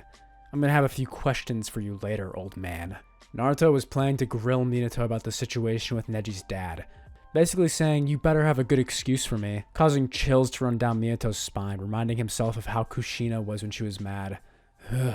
Naruto, being satisfied with this look for now, would walk off into the stands. The next fight would be Shikamaru and Temari, with the fight going par for the course. Shikamaru again giving up, and dumbfounding the people in the stands, Minato smiling, watching him and his genius at work. Once again, Shikamaru would be heavily evaluated by the proctors, and the rest of the fights would continue, until eventually we would get to the fight between Sasuke and Gaara, the excitement in the stadium now reaching its peak. Sasuke jumps over the side of the railing, landing as he runs down the wall, crashing onto the ground below with his knees bent, Sasuke pulling himself up and brushing the dust off of him. Itachi would smile, thinking about all the training they had gone through and the hardships Sasuke had endured within the last 2 weeks. All of it about to benefit him right now. Gaara would himself enter into the arena, asking Sasuke if he's going to perform a little better than last time, saying that those strategies won't work on his ultimate defense. Temari and Kankuro would be watching, saying that this kid's about to get destroyed. Naruto from the sides would cheer for Sasuke, saying, "Oi, Sasuke! Kick his ass!" Sasuke would look up, almost as if to say, "Shut up and watch me." As the fight would begin, the announcer counting them down, the entire stadium brimming with energy. In fact, even Sasuke's parents, Fugaku and Mikoto, would both be watching, Fugaku with his arms crossed, looking completely unimpressed. Itachi knows how much Sasuke wants their father's approval, along with his own, and he smiles, thinking of what his father's face will look like. Immediately, a ringing sound can be heard as Sasuke's eyes would turn from a dark black into a scalding red. The Sharingan with 2 Tomoe appearing. Sasuke's 2 Tomoe Sharingan having been awakened during the last month of training, from previously Sasuke not even having a Sharingan. It's at this point where we get a little bit of a flashback into the month of training that Sasuke endured. Aside from Kakashi, which Kakashi had been teaching Sasuke Chidori, Kakashi would explain to Sasuke during this part of his training that even though Sasuke has actually learned to be able to use the Chidori 3 times a day, it's meaningless if he can't use it in battle. Telling Sasuke that during the last half of this month, he absolutely must awake at least the 1 Tomoe Sharingan to be able to properly utilize Chidori, explaining the tunnel vision effect of the jutsu.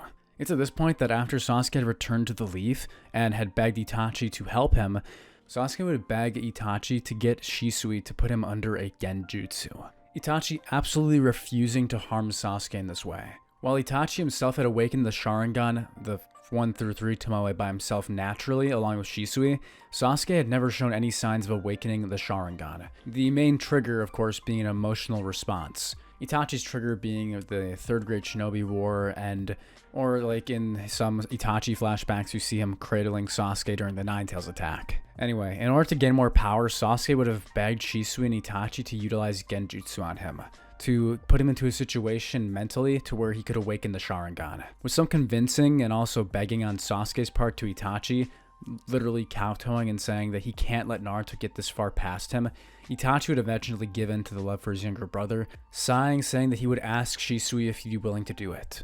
Shisui, with the situation being understood, would artificially create a scene that he could believe would cause Sasuke to awaken the Sharingan. This is when an image would appear within Sasuke's mind, with Shisui using his immense genjutsu abilities, not Koto Matsukami, just to clarify, using his Mangekyo Sharingan to overpower Sasuke and put this vision of Itachi being killed by the Nine Tails in his mind. An image of Naruto losing control over the Nine Tails seal and the tailed beast freeing itself, completely annihilating and destroying a Itachi who's trying to protect Sasuke from it. Sasuke only watching in horror as his best friend rips apart his beloved brother. At first, Sasuke would only experience tears. It would take several replays of this genjutsu by Shisui, completely over-exhausting Sasuke, causing him to pass out to the ground, exhausted. Before, well, obviously Sasuke would awaken the 1 Tomoe Sharingan. After Sasuke had been traumatized numerous times, he would then work back with Itachi, training with him for the rest of the 2 weeks, and unlock the 2nd Tomoe Sharingan within that time period. Back at the stands, Izumi Uchiha, who is Itachi's girlfriend, by the way, would show up and stand next to Shisui and Itachi, asking how's it going with the exam, noticing that now Sasuke was actually in the fight. Sasuke having talked to Izumi and Itachi multiple times before since they've been together for so long. Anyway, Itachi would just tell her to watch Sasuke's fight, saying that he's looking forward to see how their training progressed, hoping that it wasn't all worthless to having to do that to his younger brother and all. Anyway, Sasuke would begin his fight against Gaara, rushing at Gaara and seeing everything moving in slow motion, experiencing the Sharingan in combat, real combat, for the first time.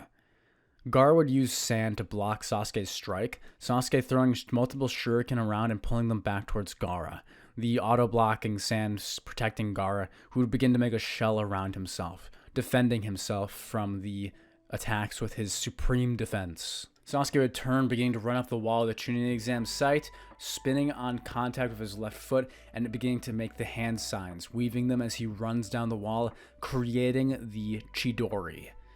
The Thousand Birds Jutsu beginning to scream as the lightning crawls across its palm, Itachi amazed at seeing Kakashi's signature jutsu from when they were both in the Abu together, seeing that he had taught it to Sasuke.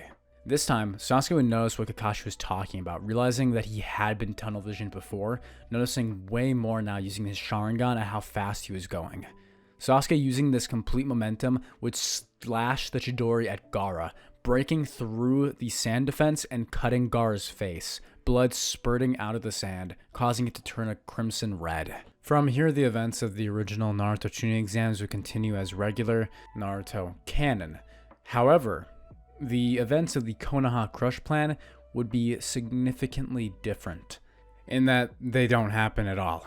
While Orochimaru does hate the Leaf Village, there's no way that Orochimaru even believes he could defeat Minato, Fugaku the Wicked Eye, Shisui Uchiha, and Itachi all in the same place.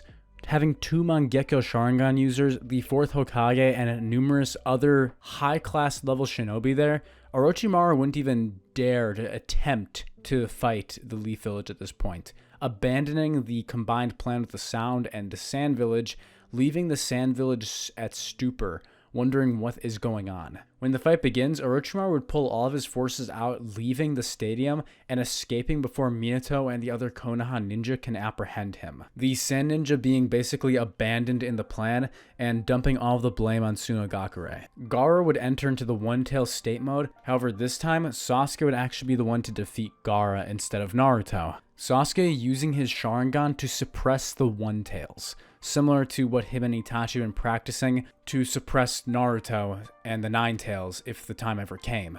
Sasuke remembering this primal fear he felt when Naruto had gone all feral back during the Land of Waves arc. This version of the One-Tail still being half-sealed would be far easier for Sasuke to suppress. And let's just say for the sake of things that only 2 Tomoe Sasuke cannot suppress a half-awakened One-Tails, then let's just say Itachi, Shisui, or Fugaku, or any of the other Uchiha who have 3 Tomoe would step in and suppress the One-Tails.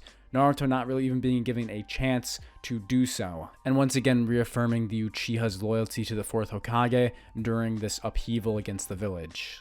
Anyway, Gaara is defeated, the Sand Village is pushed back and kicked out of the Leaf Village with diplomatic missions now happening, Minato having to deal with all this aftermath, as well as Orochimaru fleeing and having to reconvene his plan for a later time in the future. Having seen Sasuke awaken the Sharingan during his match, now seeing a young and manipulatable Uchiha, his goal had become a little different. Deciding his new goal is to lure Sasuke's young body out of the Leaf Village and into his ice cream truck. Okay, the last part was a joke. But seriously, Orochimaru's goal had now changed to attain an Uchiha's body to be able to awaken the Sharingan's power of the Mangekyo and retain the Keigenkai's abilities. After the Chunin exams, there's really no need for the Tsunade retrieval arc, because Minato's alive, Orochimaru didn't do anything, there's no need to replace the Hokage. In the original, where Itachi and Kisame had come to the village to check on Sasuke, the Akatsuki would have attacked and harmed Kakashi and other Jonin, requiring Tsunade to come heal them, but this didn't happen because Itachi wasn't even a part of the Akatsuki in this version of events. This would mean 2 things. 1, there is no Tsunade retrieval arc, and second, there is no Sasuke retrieval arc, because he doesn't have a curse mark, and he's already gaining power substantially, and also defeated one of the tailed beast Jinchurikis, Gaara, who was also the son of the Kazekage. One of the only major changes is that Gaara doesn't have a change of heart, because Naruto and him never had that 1-to-1 like they did in the original, so Gaara is still a cold, murderous, angsty emo kid, basically taking up the role of Sasuke from the original Naruto Shippuden. It's at this point where the events during Tsunade's Tsukuyomi dream would begin to actually take place. Naruto would leave the village, going off of Jiraiya to train for the next 3 years to master the Nine-Tails chakra, as well as to gain some more understanding about the outside world. Minato would continue to fulfill his duties as the 4th Hokage, feeling the loneliness of both Naruto and Kushina being gone more than ever. Sasuke would leave the village going with Shisui Uchiha to the feudal lord's office in the Land of Fire to become his personal guard, alongside training with Shisui to master his Sharingan even further. It's here where I would change a few events, with Sasuke not being nearly as much of a dick as he was in the Tsukuyomi dream, because his entire family's alive, Itachi never betrayed him. Ultimately, after the events of the actual Naruto Shippuden into Boruto, Sasuke became more of this chilled out, relaxed, wandering shinobi. I think the personality type that he displays in this What If would be similar to that, with Sasuke's main goals and reason to be so hateful not even existing. So essentially there is no purpose for Sasuke to be angry or have any issues with Naruto, especially because the fight on top of the hospital never happened, with Sasuke and Naruto never directly comparing their power. Another major factor of this being that Naruto did not recently learn the Rasengan, and Sasuke knew what he needed to overcome with his Chidori since learning it. So the fact that Naruto could use a jutsu like that was not new to him. Naruto being exceptional was just something Sasuke had come to expect and was striving for himself. It was not like how Tsunades Tsukuyomi dream depicted, with Naruto learning the Rasengan later in life from Minato, and also Naruto's personality being, for some reason, exactly the same as in canon. After the 3 years had passed, Sasuke would once again be transferred back to the Leaf Village, Naruto returning alongside Jiraiya. Team 7 would be reformed, with Sasuke choosing to leave the Leaf Police Force and continue to journey alongside Sakura and Naruto as Leaf Shinobi. Sasuke, now having chilled out over the 3 years, not caring so much about what Fugaku thought of him. However, still maintaining his interest in seeing how far Naruto has progressed, Sasuke wouldn't hesitate to get out of the village and go back on some missions to see how far the two of them have progressed, to see who's stronger. Minato would be so happy to see Naruto again after the 3 years, asking Jiraiya how the search had gone.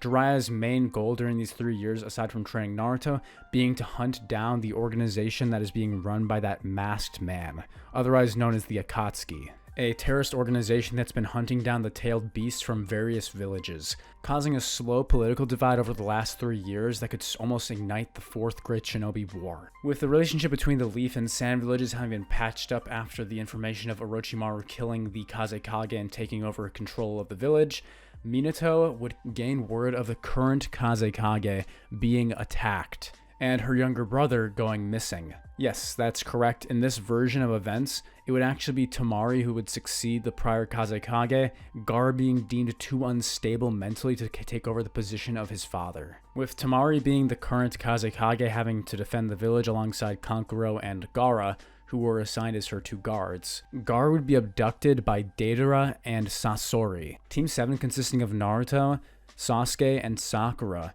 would be sent to go deal with the Akatsuki. Alternatively, Kakashi, Jiraiya, as well as Yamato would be sent on a different mission. Minato confiding in Sasuke and Naruto, as well as Sakura, that it's rather important that they all come back alive. They would nod, all saying yes, Lord Fourth, with the team heading out. Naruto would wave goodbye to his dad with a smile, this reminding again Minato of Kushina. Because the notice of Gaara being abducted and the One-Tails going missing would have happened so quickly, there was no time for a second bell test to occur yet, so instead Sakura, Naruto, and Sasuke's first mission together as a 3-man team of Team 7 would be the start of the reborn Team 7. Sasuke would have his 3 Tomoe Sharingan, Naruto would have control over at least the Two-Tails state, and Sakura would have become a Jonin, learning how to utilize water style. However, Sakura would not learn medical ninjutsu because Tsunade never returned to the Leaf Village. After the 3 grueling days of the team running to the Sand Village, Sasuke and Naruto catching up alongside Sakura, the 3 of them sharing meals for the night as well as talking about how the last 3 years have been, the 3 of them would have each become quite accustomed once again with each other, Sasuke and Naruto's tension, which little had been there, seemingly disappearing for now. Upon having arrived at Tsunagakure, it would be discovered that Kankuro had been poisoned going after Sasori, Temari was unconscious and injured, now in the medical ward being treated by Chiho and other medical ninja on staff, and there was essentially nothing they could do. With Sakura not even knowing medical ninjutsu, this being one of the only useful things she ever does in the series, being taken away from her because she can't save Kankuro. This is where something dark happens, in that Kankuro dies from poisoning, with Sasuke, Sakura, and Naruto being unable to do anything, seemingly being a mirror for the events of what occurred during the Land of Waves, with Zabuza and Haku dying from their injuries as tools. Naruto's Nindo having been established all the way back then. Naruto would vow to go and save his younger brother for Kankuro's sacrifice, with Sasuke, Naruto, and Sakura heading out following the path that Kankuro had been tailing, inevitably making it to the Akatsuki meeting place where they had already drained the One-Tails out of Gaara, Sasuke playing the sensor type using his 3 Tomoe Sharingan and tracking Deidara and Sasori who were inside. Because Sakura doesn't have her enormous strength like she had learned from Tsunade, instead Naruto takes it upon himself to be the one to destroy the rock, asking Sasuke if he can take this one. Sasuke would nod, saying he's going to get into position, telling Sakura to do the same. The two making a trap outside the cave, with Naruto using himself and the Nine-Tails as a lure for the Akatsuki. At this point, Naruto would display the first efforts he'd gained from his training during the last 3 years. Naruto would create 2 shadow clones as he then touches his hand to the ground by Sasuke and Sakura with both of them, telling them to keep the clones by them, saying Sasuke will know what's going to happen next. Sasuke would nod, watching Naruto as he proceeds down to the stone cavern, channeling his chakra into his fist. Naruto would then begin to form the Rasengan, spinning it and forming it into a giant Odama Rasengan. Completely shattering the rock and revealing Deidara and Sasori, Naruto would run in to assess the damage. Seeing Gaara unconscious, or maybe perhaps dead, Naruto would immediately bite his thumb and use a summoning jutsu, summoning a medium-sized frog who would pick up Gaara in his mouth, jumping out and away from the hole. Deidara and Sasori recognizing this target as the Nine-Tails Jinchuriki, preparing to attack. Naruto would look up, noticing Deidara trying to use one of his clay bombs to attack him, and Sasori summoning his scorpion tail trying to strike Naruto with a paralyzing poison. A ringing sound would fill the air as Naruto's image would flicker for a second, switching with one of his shadow clones. The two would continue to attack the clone disappearing and poofing into smoke. Sasuke would turn behind him, noticing the real Naruto next to him, and the seal fading. Naruto's main gain that he had learned during the last 3 years was mastering Stage 1 and learning Stage 2 of the Flying Raijin, aka the Flying Thunder God Jutsu and the signature jutsu of the Yellow Flash. Sakura would cast the Water Wall Jutsu, creating a dome of water surrounding the entrance of the cave and trapping Deidara and Sasori. Naruto would instruct Sakura to hold the barrier, telling her that him and Sasuke would take this as a 2v2. Sasuke taking Deidara and Naruto fighting Sasori. To match Sasori's red secret technique performance of 100 puppets, Naruto would summon 1,000 shadow clones, outnumbering Sasori by 10 times. Sasuke would begin to get into a confrontation with Deidara, slicing at the dragon which Deidara was trying to use to break through the water wall. Sakura would be upholding the jutsu, opening a bottle of chakra pills. These are the pills that the Akimichi family makes, but these are basically the ones that Kiba used and all the other shinobi were using in part 1 to boost their chakra reserves.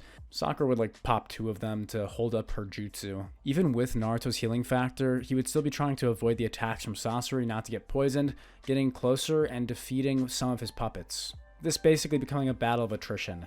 Deidara would successfully break through the water wall of his explosion, escaping, and Sasuke giving chase behind with his 3 Tomoe Sharingan activated and a sword being drawn. Sasuke would try to cast a genjutsu on Deidara, who would block it using his mechanical left eye to basically close his right eye and avert the Sharingan genjutsu. Sasuke would weave a one-hand seal sign for the fireball jutsu, creating a multi-fireball jutsu that would follow the chakra of his target, associating his chakra to Deidara's, causing the fireballs to have a auto-tracking feature to the flying dragon, hitting Deidara and sending him crashing into the forest. Deidara and Sasuke's fight would commence with this version of Sasuke being slightly weaker than his original Shippuden counterpart, considering this Sasuke never learned Kirin or any of the jutsu he had practiced with Orochimaru. Deidara would successfully overpower Sasuke and flee, Sasuke cursing his bad luck as he runs back to the water wall to see how Naruto's doing with Sasori. Naruto would just be breaking into Sasori's inner shell, the real Sasori being revealed, fighting him and trying to destroy his heart canister. Sasuke finally managing to make it in and help Naruto win the fight. Naruto had already sent his toad summoning to head back to Sunagakure to give the body to Chiho, but Granny Chiho in this timeline would not choose to revive Gaara, seeing no reason to revive him unlike how she had originally wanted to since he was the beloved Kazekage. Chiho instead living and also keeping the I can bring people back from death jutsu alive. Anyway, with that, the mission would end with failure, with the Kazekage's siblings Kankuro and Gaara both dying, Tamari still surviving but being treated, and also having the guilt of her two brothers dying for what she believes their village. So essentially the mission ends with failure, with the One Tails being taken and Team 7 only killing one of the Akatsuki. Sasori's body being given back to the Sand Village, and one of the Akatsuki being defeated by Naruto and Sasuke. Upon returning to the Leaf Village, there would be a small gap of time once again where nothing is happening, because the arc that would occur right after this would be the Kakuzu and Hidan arc. That alongside, of course, the Taka being formed in the original timeline, this Sasuke never forming Taka, and Orochimaru hiding in the background, waiting for a chance to strike. Danzo would instead take his move trying to send Sasuke as an envoy to Orochimaru as a gift. Sasuke, of course, would not take it because he just defeated an Akatsuki member, and at this point still feels pretty on par with Naruto. When Kakuzu and Hidan arrive, Naruto would not even be attempting to learn the Rasen Shuriken because Minato had already mastered and completed the Rasengan. Minato having successfully created the Wind-style Rasengan, there was no need for Naruto to carry on his father's legacy or anything, so if anything it would just be a jutsu extension he would want to learn. Jiraiya would be sent to go and monitor Pain, the hidden village in the rain, as well as the angel that people keep talking about that Minato has recently seen on his radar. And Kakuzu and Hidan would be defeated by Team Inoshikacho, Shikamaru killing Hidan for killing Asuma, and the events of that arc pretty much continuing the same, regardless, without Naruto's assistance. Instead, Kakashi would be the one to kill Kakuzu, successfully destroying him with his newly improved jutsu, the Raikiri, an improvement that he had built upon the Chidori to create a longer, more refined blade that also didn't have as much of the effect of the tunnel vision. After Kakuzu and Hidan's arc, there would be once again a small gap of time until the Pain arc would begin. Jiraiya's final message being sent to Minato instead of Naruto, considering both Naruto and Minato were his students. They would work together to try and decipher Master Jiraiya's final words, and also accepting the death of their master. While deciphering the message from Jiraiya, Minato would decide to send Naruto to the land of the Sage Toads to give Naruto the chance to undertake Sage Mode training to become a Toad Sage.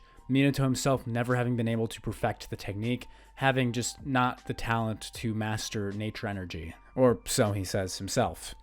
Anyway, Naruto would leave, bidding Sasuke farewell and telling him to protect the village while he's gone, giving him a fist bump. The two exchanging fists and Sasuke promising him. After Naruto leaves to begin Sage Mode training, Minato would come to realize the meaning of the message, understanding the Rinnegan user, as well as Nagato, Konan, what Jiraiya's original message was meant to say.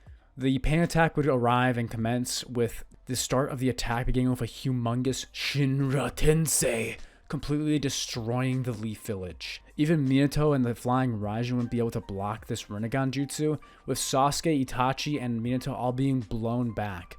Even Kakashi, as the village would be completely destroyed.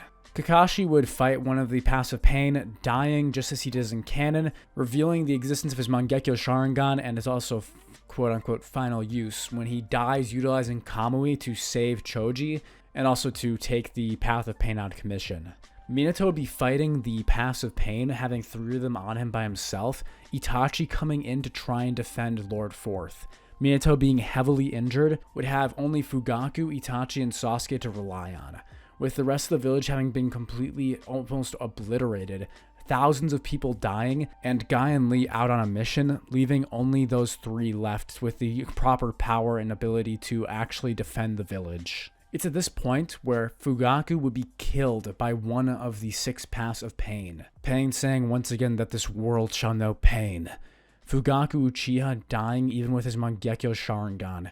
Itachi and Sasuke both watching as their father is killed before their eyes. It would be at this point that Itachi would awaken the Mangekyo Sharingan, beginning to go all out and awakening the Amaterasu against Pain, completely destroying the healing Preta Path of Pain before getting obliterated by Shinra Tensei, even with his Susanoo barely being able to protect him and Sasuke.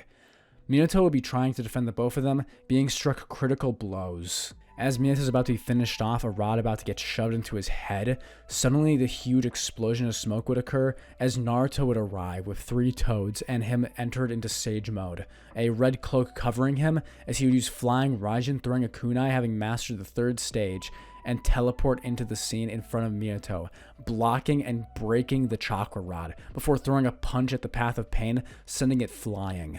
At this point, Naruto began to get overpowered after running out of Sage Mode by the various Paths of Pain. Sasuke watching from inside Itachi's Susanoo, seeing Naruto get stabbed by the chakra rods. He'd see images of his father and Naruto in his eyes, Sasuke also managing to awaken his MS Mangekyo Sharingan. Sasuke and Itachi would both use Amaterasu on the pain that can absorb chakra, successfully burning it as it tries to absorb Amaterasu to no avail, destroying the puppet and blocking Pain's Chubaku Tensei that he was going to use to seal Naruto. Sasuke's fight against the Diva Path of Pain would take place for where Hinata's would have originally, with no one being able to heal Hinata and Sakura just being on the sidelines. There would be no Tsunade to help heal the villagers who were injured, so Sasuke would be taking up the role instead of fighting Pain in Naruto's stead. Naruto watching as Sasuke would fight and defeat the last Paths of Pain, using Amaterasu coating his sword and the Susanoo to block the Path's attempts to destroy him with the Rinnegan. Sasuke would rip the chakra rods out of Naruto's body, Naruto thanking him as he uses Sage Mode, tracking the chakra rods from within the Pain's bodies to find Nagato and Konan. Talk no Jutsu happens, the history behind the Jiraiya students occur. Naruto would then be entrusted with the future by Nagato. Naruto uses the Rinne Rebirth and kills himself, bringing back the entire village. Via Talk no Jutsu, of course. Following the end of the Pain arc, Minato would recover, with Tsunade being called back to the village, finally, to help with healing everyone with Katsuyu. Also telling Tsunade the news about Jiraiya's death. As for the 5 Kage Summit, which would be summoned based off of Killer Bee being attacked by Deidara and this strange orange masked man part of the Akatsuki, the Raikage would call a 5 Kage Summit with himself and Minato, of course, being present. Because Shisui was out of the village, Sasuke would instead pretend to be Shisui Uchiha, taking the place of Minato's right-hand guard alongside his brother Itachi. Fugaku would have been brought back to life by the Rinne Rebirth Jutsu, so essentially Sasuke and Itachi both awakened the Mangekyo Sharingan without anyone having to die. So that's kind of neat. Also, Fugaku himself being a Mangekyo user would be able to teach Sasuke and Itachi the abilities of their Mangekyo, being able to help them learn about the Susanoo and the effects of the overuse of the Mangekyo. Anyway, that'll happen later though. As of now, Danzo would still be alive, and he wouldn't be going in Minato's stead, and also there is no Taka, so Danzo's just still alive, and so is Hiruzen. They're just being old, retired people, I guess. Anyway, Minato would attend the 5 Kage Summit alongside the 2 Uchiha brothers, with eventually the Masked Man being, of course, someone that Minato would recognize as Madara, would break into the 5 Kage Summit, all of the Kage trying to attack him, being unable to break through his Kamui. Madara would declare the beginning of the 4th Great Shinobi War, as the 5 great nations would begin to combine forces into what we remember from the original war arc. Naruto and Killer Bee would be met back up together, with Kisame having attacked Killer Bee just like the original timeline, however with this unnamed partner of his. Naruto would go with Bee onto the Turtle Island, have some filler moments. Sasuke would be directly in the line of fire with himself, Itachi, Shisui, not to mention Fugaku as the 4 Blood Moons of Konoha. The 4 Mangekyo Sharingan users who are the greatest power the Uchiha has ever seen since the times of Madara, and of course his sibling Izuna Uchiha. Anyway, with the war beginning, the Uchiha would be having a huge impact along with the Hyuga, fighting at the front lines to prevent the eventual rise of the Infinite Tsukuyomi and the revival of Ten Tails. Naruto would come to learn eventually that his father had deceived him alongside the others, with Naruto having mastered to pull out Kurama's chakra, alongside talking to his mother Kushina for the very first time, telling her about how him and dad have been, and how much Minato misses Kushina. Naruto would gain Kyubii chakra mode, the KCM-1, leaving to fight and breaking through Iruka's spell, Iruka being more like a big brother figure and less of a father figure. Naruto would move past him reading the note, wiping away his tears as him and Killer Bee head to the front lines of the war. Meanwhile, with the Edo Tensei being summoned, Madara would begin to take on the Shinobi Alliance, using his Rinnegan powers he had gained from Nagato's eyes. Or as they say, it's his actual eyes, whatever. Madara would be destroying the Shinobi front. However, that would be until the Yellow Flash himself, one of the Kage, comes forth. The fastest of the current 5 Kage, excluding the Raikage, who's pretty similar but still outsped by Minato. Minato versus Madara would be an intense fight of speed and ferocity, with Sasuke and Itachi only able to watch in awe, tracking Madara with their MS. It's at this point that Minato would summon Ma and Pa, using them on his shoulders to access imperfect Sage Mode, with Minato countering Madara and Sasuke alongside Onoki fighting against the former Tsuchikage, and of course his particle style. Madara would awaken his own Mangekyo Sharingan using a Susanoo to block Minato's Rasengan, Minato trying to use Flying Raijin combined with his other techniques to break through with Sage Mode, and even his Sage Jutsu not being able to destroy Minato's perfect Rasengan. Madara would be impressed with Minato's strength, not expecting any of the Hokage to ever be as powerful as him or Hashirama, almost being surprised and pleased by Minato's skill. The war would continue as normal, with Madara overwhelming Minato, the other 5 Kage arriving, and seeing the huge power of a god, that Gaara says in the original, as the rocks begin to drop down to the planet below. What about the second one happening just as in the original timeline? Anyway, the rest of the war would proceed pretty much according to canon, aside from, of course, Sasuke and Shisui, along with Minato and Fugaku, being huge instruments in the war, with Orochimaru never joining the side of the Leaf or reviving the other Kage, Hiruzen being alive and partaking himself as part of the Leaf forces. Tobirama and Hashirama would never be revived. Naruto arriving at the battlefield and having a huge boost in morale, as well as helping with all of the chakra he supplies with Ninetales, inevitably accessing KCM2. Shisui would be killed by Obito, along with the other Edo Tensei revived Jinchuriki, as it is revealed that instead of Kabuto being the one to use the Edo Tensei, it was Orochimaru. Orochimaru being the one to decide to side with Madara in this Fourth Great Shinobi War, with the promise that when the Infinite Tsukuyomi was activated, that Orochimaru would be left and given some test subjects back in the original world to where he could continue researching his jutsu uninterrupted in pursuit of immortality. After Shisui's death, Itachi would regain Shisui's eyes and Koto Matsukami, now transplanting them himself and gaining the Eternal Mangekyo Sharingan. Itachi would go after Orochimaru, killing him and deactivating the Edo Tensei, Madara having already broken out of it and the Zetsu army being mostly defeated by Naruto, regardless of the other tailed beasts and Obito's interference. Obito's grand reveal alongside him and Madara would be shown with Kakashi and Minato fighting them, the two of them dumbfounded that Obito had survived and was on Madara's side. As for the rest, Naruto and Sasuke would almost die to Madara, who had accessed the Ten-Tails state after betraying Obito, using Kinkaku and Ginkaku's Nine-Tails chakra to awaken it, and also stealing the half of the Nine-Tails from Minato, causing Minato to die, as well as cause Naruto to have a rage burst, with him and Kurama accessing full Kurama Link, Naruto accessing Sage Mode combined with this to pummel the hell out of Madara and Obito. With Ten-Tails state Madara completely decimating this version of Naruto, even with his Flying Raijin isn't able to keep up with him and the True Seeking Orbs, him and Sasuke are put into a near-death state, with Tsunade saving them as they try to rehabilitate them. With Minato's death at the Fourth Great Shinobi War, Naruto would be immensely affected by it, as well as his mental state, seeing Hagoromo and learning about the fate of Indra and Ashura Otsutsuki, as well as the truth behind the shinobi world.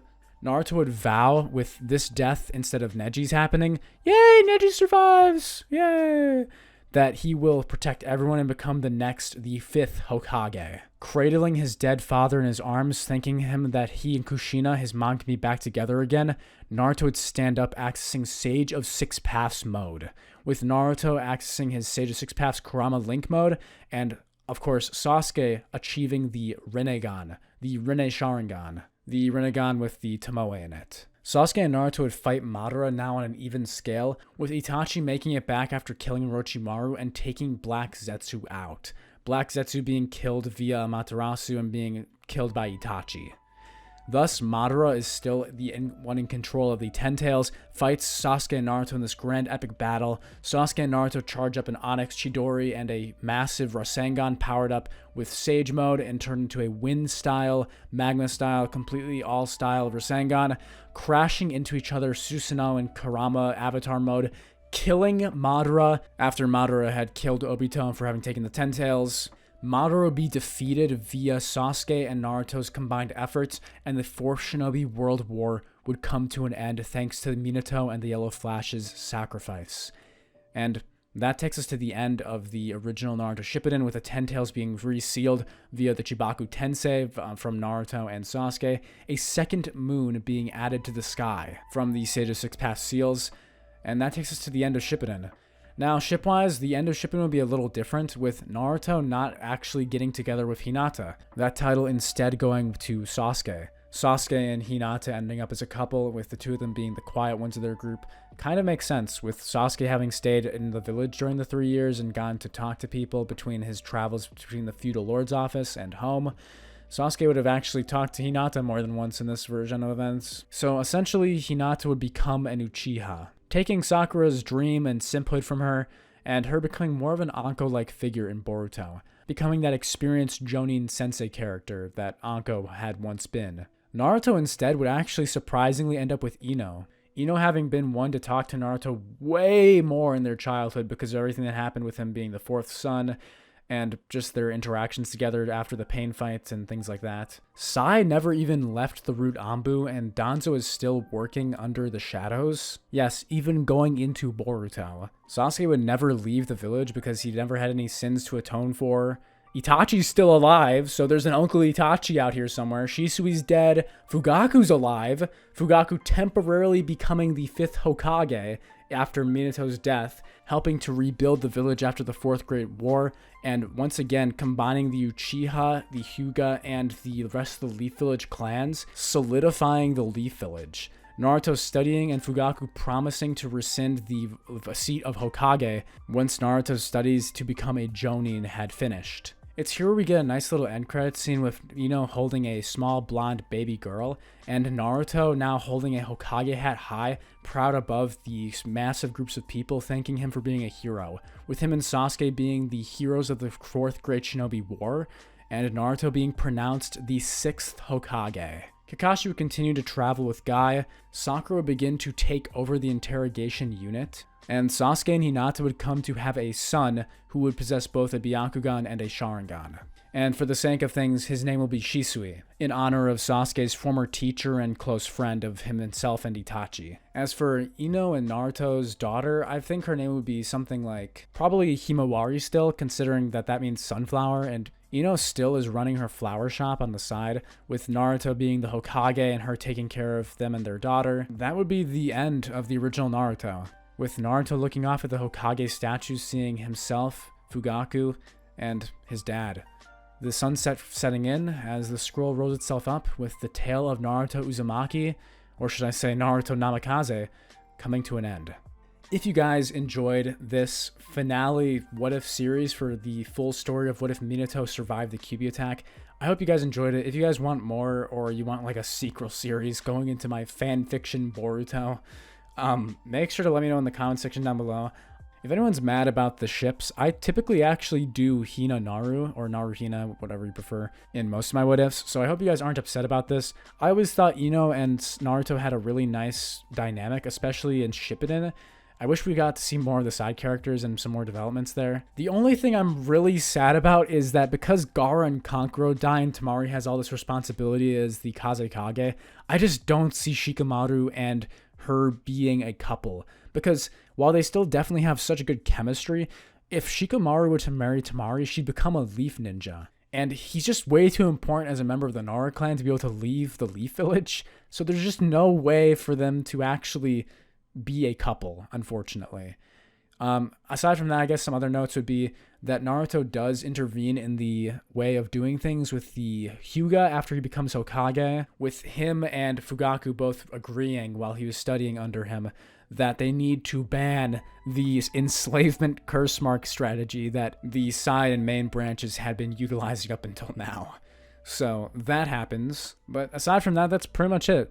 If you guys have any questions or anything, make sure to hit them down in the comments below. Hit the like button and comment and subscribe. And if you are excited for more content about Minato Namikaze, make sure to be looking forward to my upcoming video, Minato Shinobi Origins. Anyway, that's all for me, and I'll see you guys later. Bye.